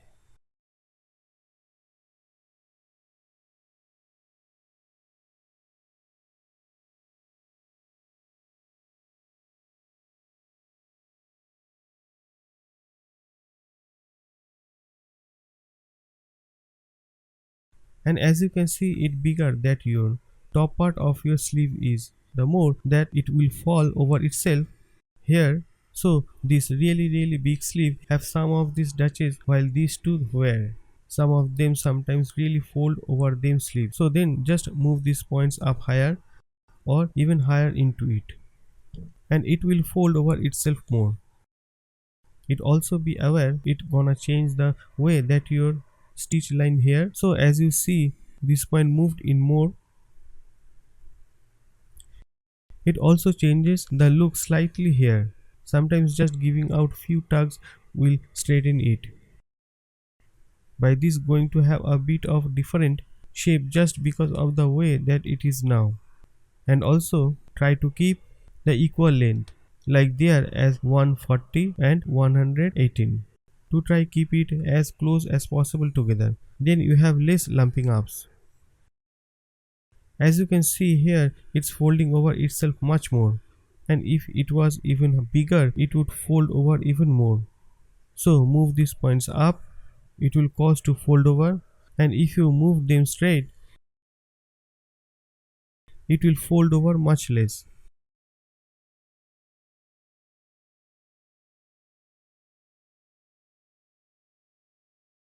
And if we move them down just something in,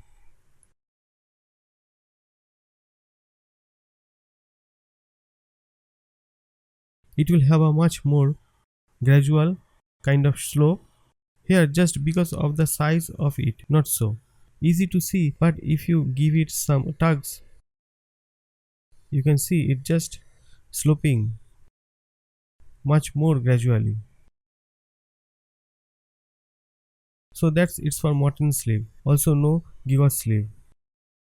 And I hope you enjoyed this and see you in next one.